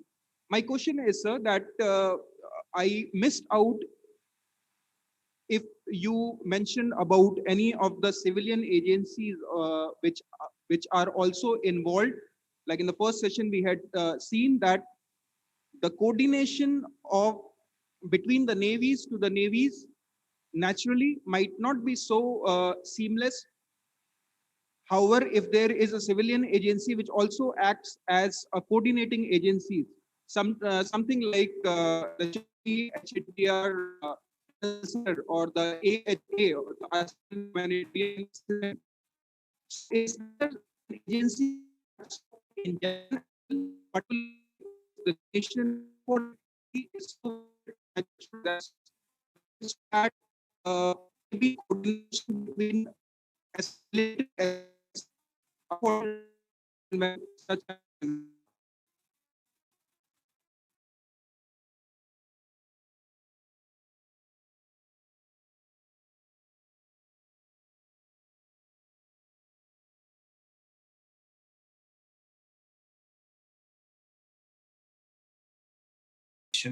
And of course, like you need to be aware that military is not the first responder to disaster normally. It is the civilian who needs to be react first. Then where their capability is not fitting, then it is a military to support the civilian operations from applying their unique capability for the mission, right? Now, when in terms of the Japanese operations, when we do the disaster relief, it is normally under normally the civilian agency, Japan International Development Cooperation Agency. That is a lead agency for the disaster relief team. And then SDF, MOD, and SDF dispatch their own team according to the the regulation. So it is not just MOD's work or SDF work. And you are very right that the two agencies need to work, co-work together, and they learn very hard over the experiences. So not right now, each of the MOD and JICA has a liaison officers in between and try to have the coordination for the activities. That is one thing. And also the in domestically as well. They had the close coordination on the civilian side. In fact, as you know, the civil military relations, especially in terms of the disaster relief, is really important and sensitive work because the two organizations, the two areas of organization have totally different ways of thinking, the working around capability and the approach to the local communities. You also need to be aware that your presence is not something to be threatened to the local populations, that you need to be principled in how you conduct your disaster relief operations. So I'm sorry that I didn't talk much about the civilian nature because I thought it is not to be a focus of this conference, but you're very right, and it is very important aspect to think about. Thank you. Thank you. Is that clear enough? Okay, then we can get the question from online. So the first question is from Lieutenant Commander, which one? Okay, from Captain Rod Griffith, the Australian Naval Attaché in Indonesia, to Mr. Gilang. Could you back to the first question, please? Okay, maybe the first question from Captain Rod Griffith. Could I have the first question? No? Okay, so maybe we can go to the second question from Lieutenant Commander Thomas Damang to Mr. Nishida. I will read the question. Since Japan has so many experience in facing natural disaster and hold HADR operation, whereas Indonesia has almost the same position except for the partnership with the allied countries, from your point of view, how should Indonesia and ASEAN countries should develop our maritime cooperation in terms of overcoming natural disasters? Mr. Nishida? Well, thank you very much for this question. It's really important as the ASEAN is trying really to have the capability to respond regional natural disaster, and it is really important that the ASEAN continues in partnership with the other countries to do regional center activities in Changi, doing all the seminars and exercises all together. However, yet when it comes to the overwhelming catastrophe that like Japan experienced in a Great East Japan earthquake or the Philippine Typhoon Yolanda or Haiyan, then it is a time that you really need to have extra support, right? And then it is a time where everything is really confused, or what you're supposed to have, for example, the cell phone network or the existing lifeline is all lost. You cannot rely on those things, and then you are having the rush of the foreign militaries and donations and the rescue teams coming into your operation domain. Then how are you going to respond? Then you need to have some of the standard measure to have the reliable partner. That was my point. In our case, it was the United States. The same was the for the case with the Philippines. And then what are other ASEAN countries or Indonesia going to do?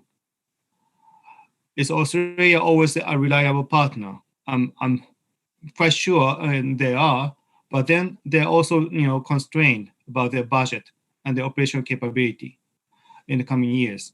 And so is Japan, and so is the US. Maybe India is different. I don't know. But I think it's really important to know to think about how to make sure to have those extra assistance from abroad. The one case I intentionally mentioned about the Taiwan in case of the Philippines, because Taiwan was one of the first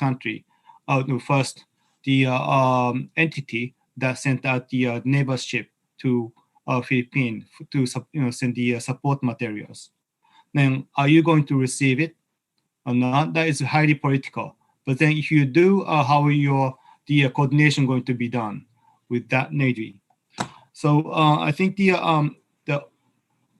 really need to diverse our possibility and then try to have the constructive engagement as the the admiral was talking about, and take the opportunities. The one way to facilitate to make sure the extra engagement, as I said, was the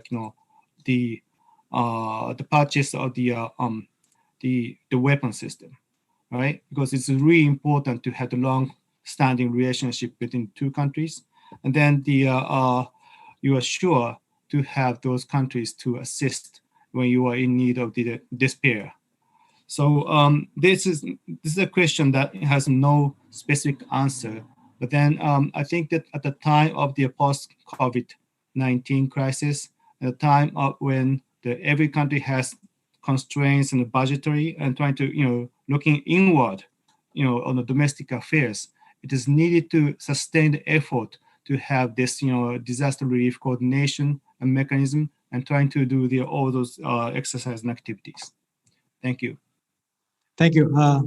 So we still have, especially me, I have still a lot of questions, but unfortunately the timekeeper already signed up that it's time for the expert review. So we have to finish our discussion session to this point. And yes, following the presentation and also the discussion session that we already have, now we are moving on to the expert review and response session. We have two experts. Which is the first one is going to be Admiral Mamahit, who is already present online, and Dr. Muna, who is here with us.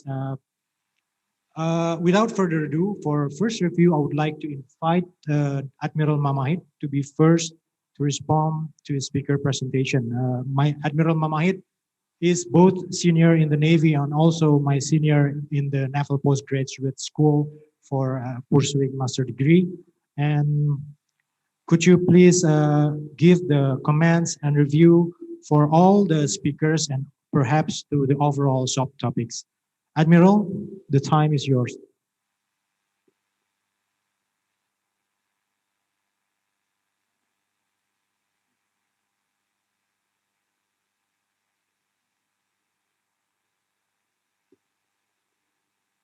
I don't think we have the audio for the Admiral Mamahit.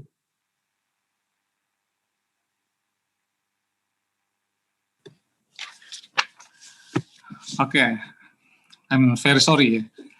Distinguished speakers, moderators, and all participants, very good afternoon.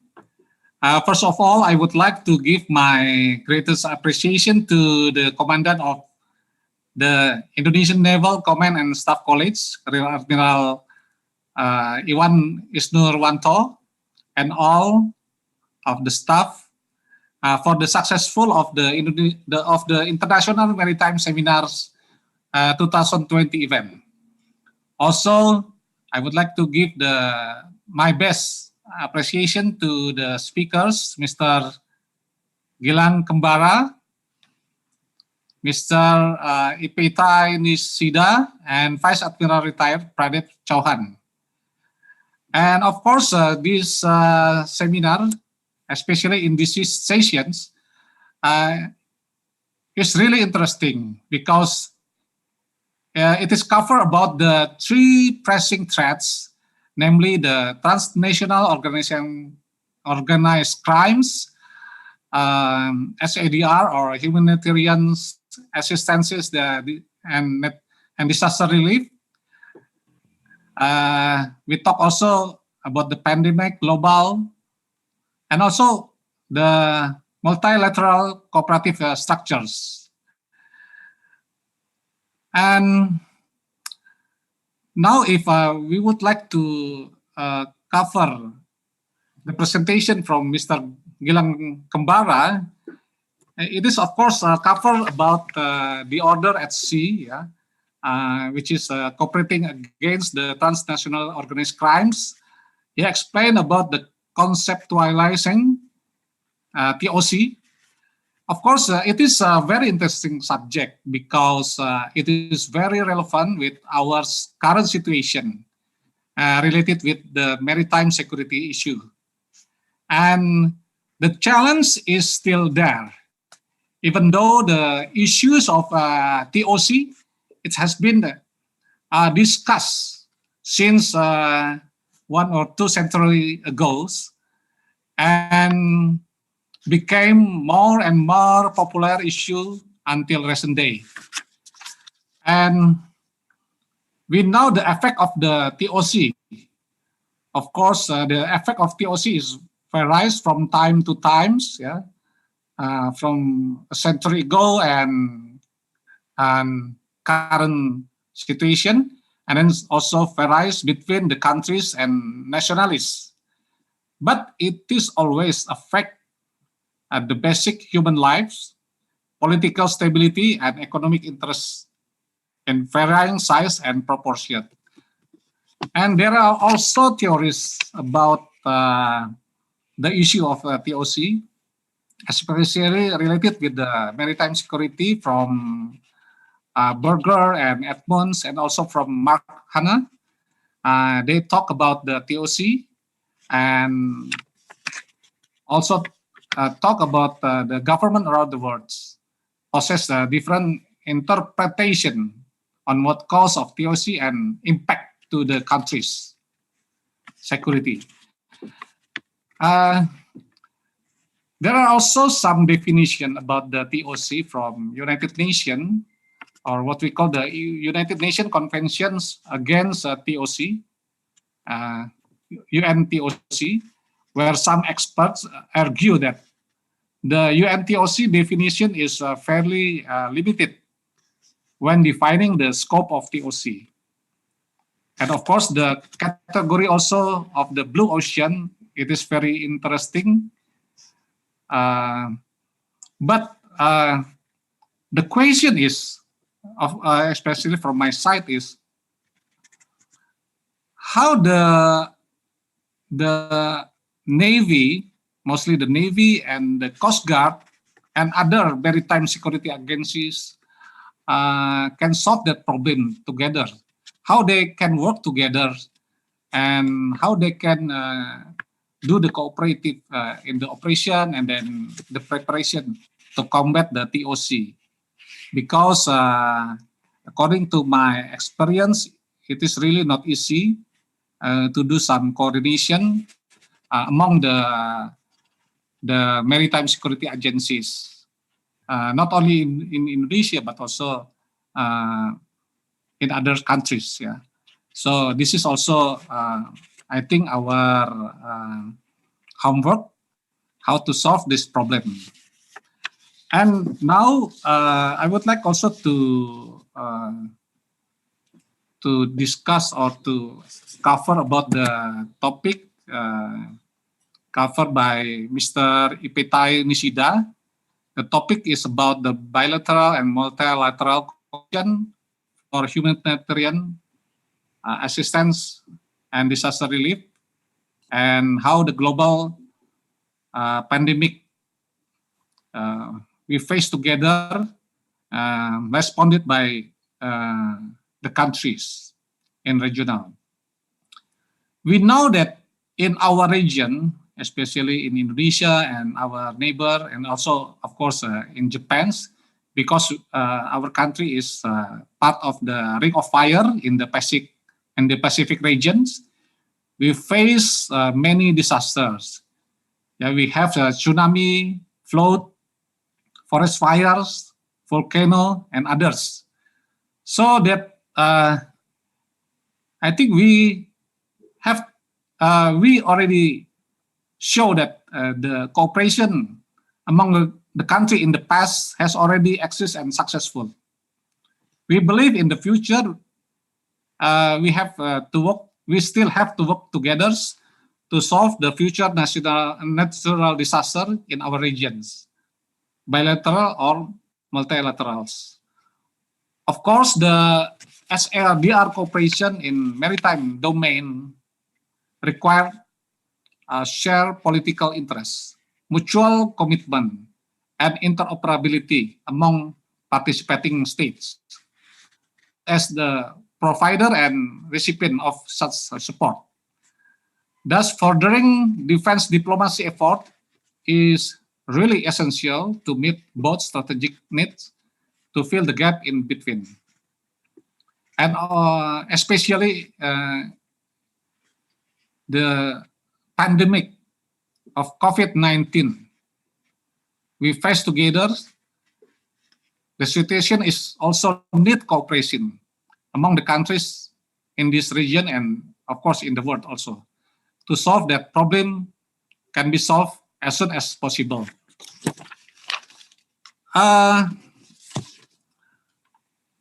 The presentation from Vice Admiral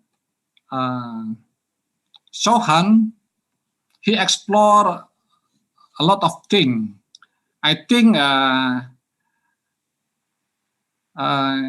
his presentation is quite broad and it can cover the issue of the transnational organized crime or TOC, and also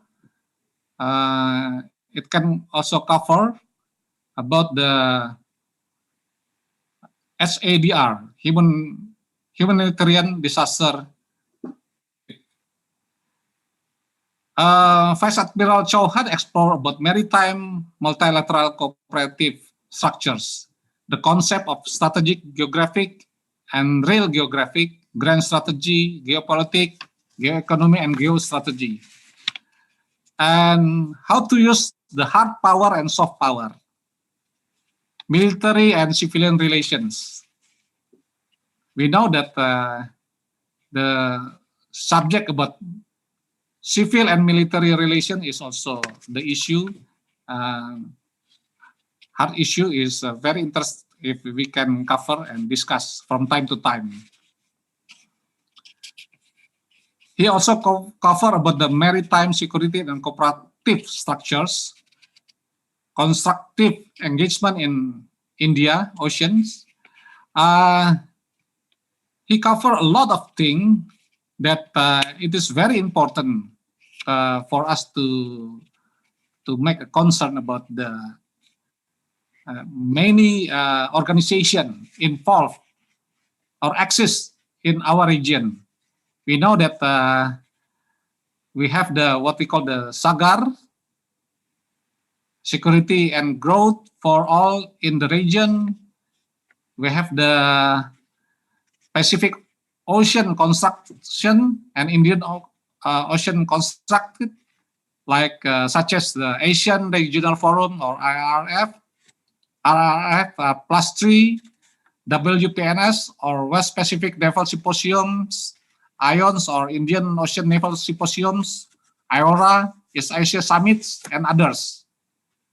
And that organization is intersects with others, and it is also creates some a kind like complicated issue, yeah? Because in my experience, when I still on duty, I participate in some of the organization such as WPNS, IONS, yeah, IORA, and Asian Regional Forums. They talk about the many issues, and also they talk and discuss about TOC and SADR. So that's why, as I mentioned before, that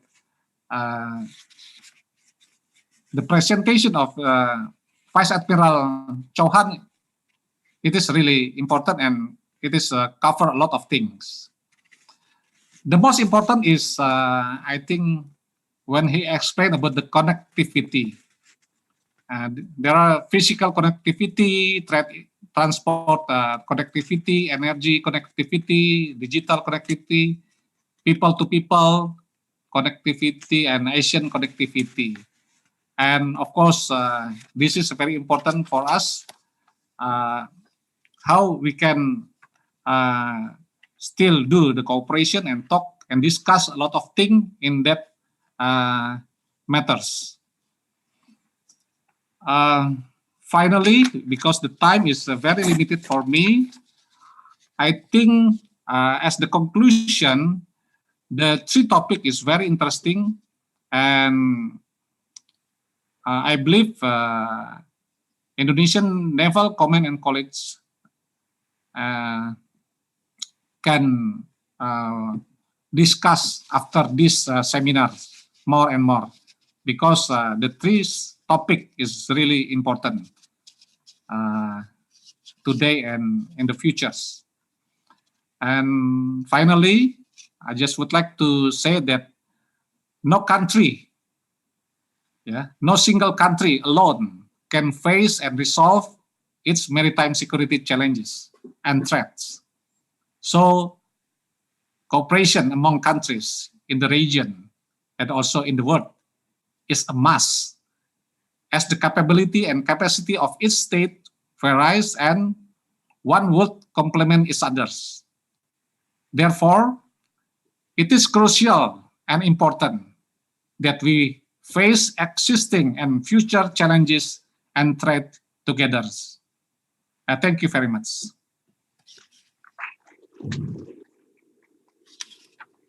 Thank you very much, Admiral, for your indeed very comprehensive and profound insight. I echo the idea of having mutual commitment and the willingness to have cooperation in order to be successful on tackling problems in the maritime domain. And we go for the second review.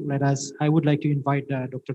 Rifki Muna to give his review on overall presentation, and perhaps you would like to add some topics or points on our subtopics today. Dr. Muna?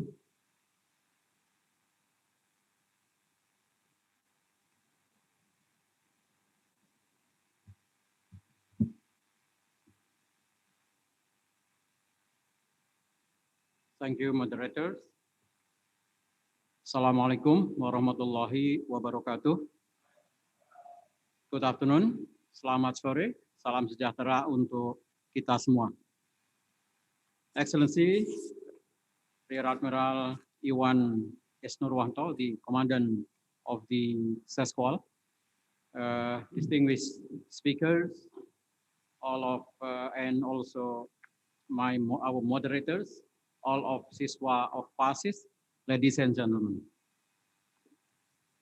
Well, it is a great honor for me to get involved or being invited for this forum. I feel honored, and though I speak in the last session, I hope it is not last but the least, So I'm trying to keep up on the topic that we have discussed in this afternoon session, and I follow closely the program from the morning, in which I learned a lot, and many aspects have been presented and also discussed. We have three speakers this afternoon: Mr. Gilang Kumbara, Mr. Ipita Nishida, Admiral Pradip Chauhan. All of the C, and also my previous expert review, Admiral Albert Mamahit. All of the speakers already, or they have already eloquently addressed the topic in very substantive manner and show the cases and best or good practices of multilateral and bilateral mechanism to address maritime cooperation from the three aspects of TUC, HDR, and later on Admiral Pradip discussing many things to include also on the issues of media, cyber, and different kind of initiative for cooperation. I don't want to dispute on all of they already said, because what they said is very substantive. And because of their very substantive, I would like to add only some of relevant issues in addressing the matter. Especially, I would like to juxtapose the maritime cooperation within current regional dynamics, or we might say the geopolitical shift in the new security landscape in our region, in Asia Pacific. Some then generally also being called as Indo-Pacific, but there are some different kind of explanation about between the two. So in this short time, I would like to bring attention to some area that need to receive attention, or focusing on immediate and future challenges in the complexity of maritime landscape that is relevant in strategic planning for maritime security or Navy that must be oriented to the future? Well, it is bold, has been discussed and said many times, that addressing multi-dimensional maritime security, it will succeed, or it is set as essential only be done through cooperation. Cooperation is not a question then. Security and it is not question, and security better pursued with collaboration. However, it requires a level of confidence and trust, or amity, in order to better cooperate closely. Good diplomatic relation, that's for example, is so important. And many of cooperation basically need a lot of groundwork, to include that diplomatic works is also crucial. And in reality, addressing these issues is also very broad, because it involving mil to mil and mil to civilian, and also in some situation within a complex situation. So it's not always easy. And then I would like also to mention about the broadening security issues that actually we are discussing. I tend to say that when we are talking about the issues of like three aspects that we are discussing today, I tend to say to make a distinction between strategic and sub-strategic security issues. Well, there are some other discussion that generally being said like traditional and non-traditional, but traditional and non-traditional sometimes also create a problem and some difficulty. So I tend to use the term of strategic and sub-strategic.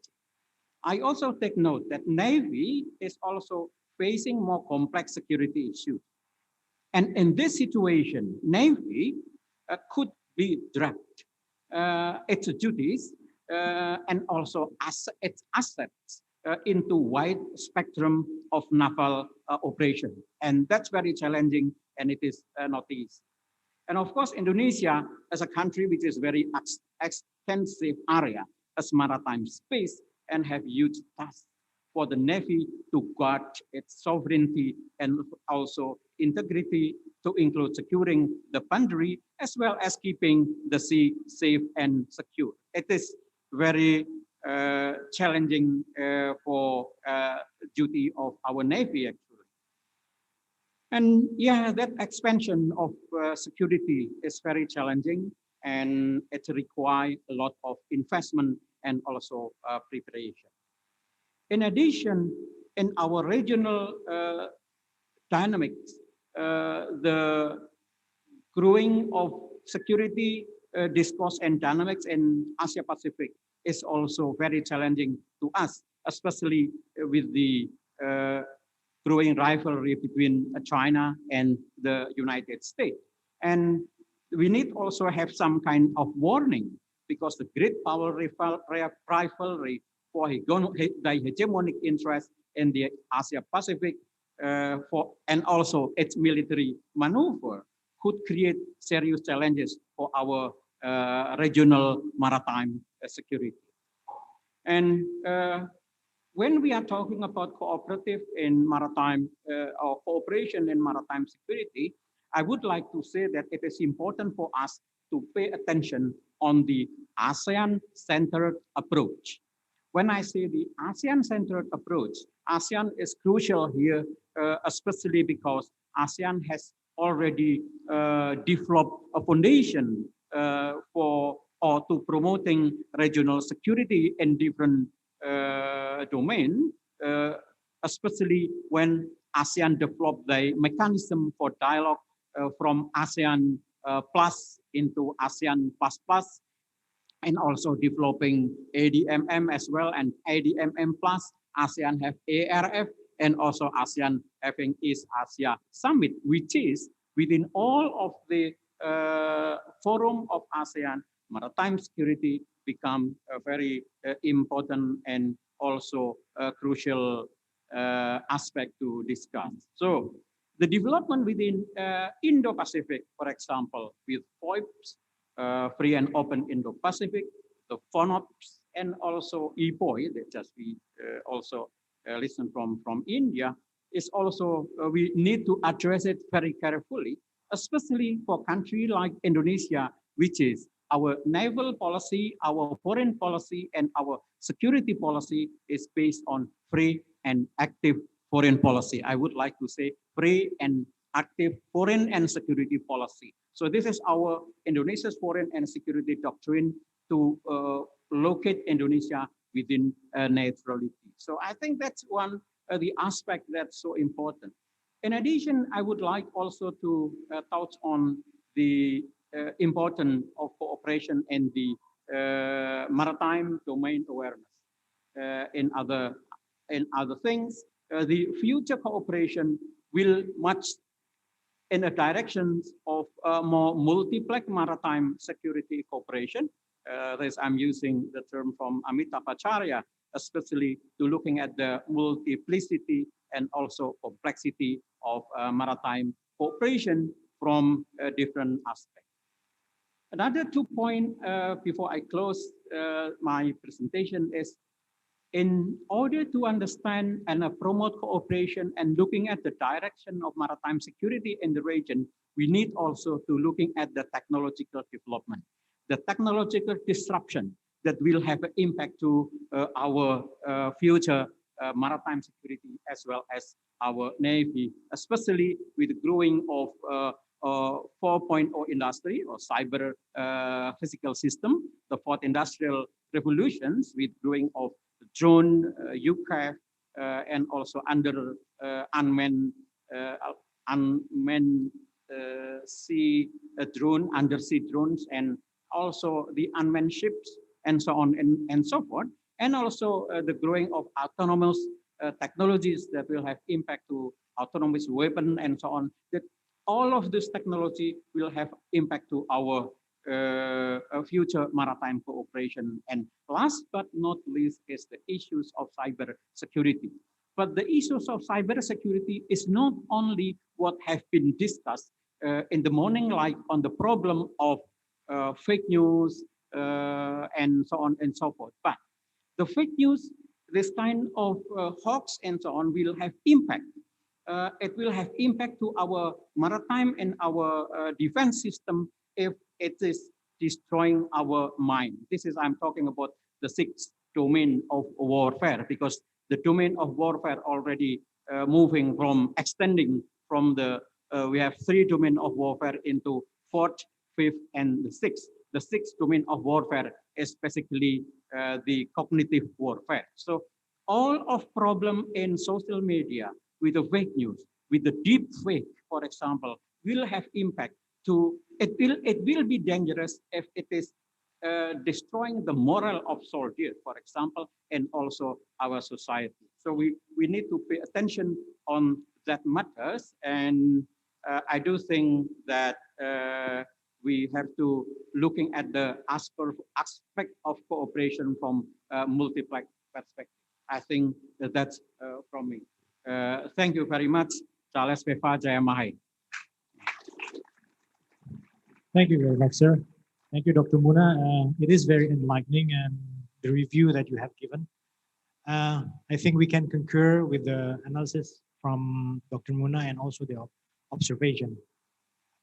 Ladies and gentlemen, this is the end of the second session, and the time seems flying through the window when you really enjoy the presentation and also the discussion. And there's some question that cannot be posed because of the limitation of the time. But with the end of this review given by Dr. Muna, it marks the end of the second session of the Today International Maritime Seminar held by SESKOAL. That is also marking the end of our wonderful seminar for today. As may it is very fruitful discussion for me, I hope it will be also very useful for all the audience and participants, both online and offline, since many points being delivered in this discussion. It's giving us the enlightenment and epiphany. There are many takeaways points that we may use to broaden our knowledge and perhaps base our action on acting to enhance our regional and global interaction within the framework of maritime cooperation. Once again, I am on behalf of the SESKOAL seminar team. I would like to convey the highest gratitude for all speakers, Mr. Gilang Kembara, Mr. Nishida, which is online, and also Admiral Pradeep Chauhan, and also the speaker and the expert, Admiral Mamahit and Dr. Rifki Muna, for your willingness to share your knowledge and experience on maritime cooperation in this seminar. We appreciate fully the ideas given in the presentation and contained within the review given as a way to provoke new insights for us in SESKOAL and the Navy, especially for the officers, students, and also all other participants, both offline and online audiences. Thank you very much, sirs, and have a good rest of the day. Thank you.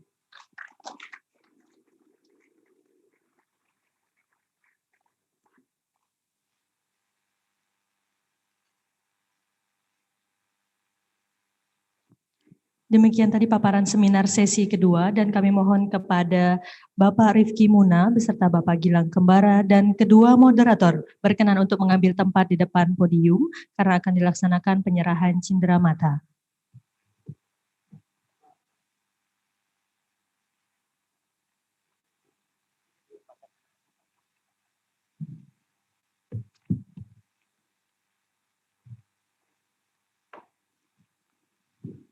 Dan selanjutnya kami mohon dengan hormat kepada Komandan SESKOAL berkenan untuk menyerahkan cindera mata kepada pembicara, narasumber, dan kedua moderator di seminar hari ini.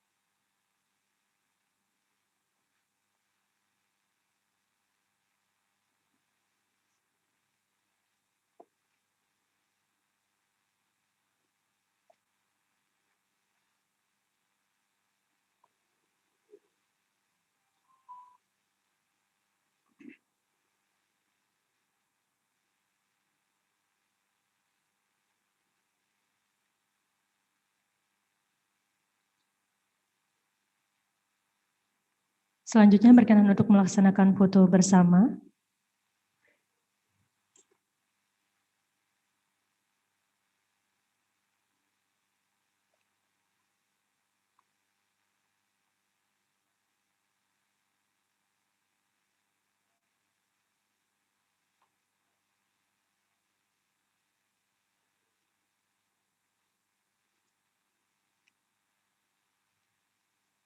Terima kasih, demikian tadi penyerahan cindera mata dan sesi foto bersama. Selanjutnya kami persilakan untuk kembali ke tempat.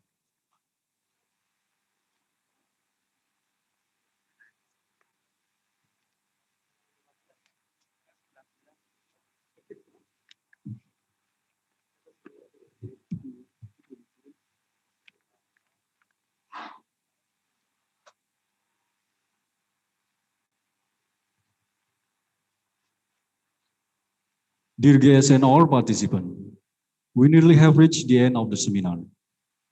Before we end this event, let us sing Bagimu Negeri song. Please all rise.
Please be seated.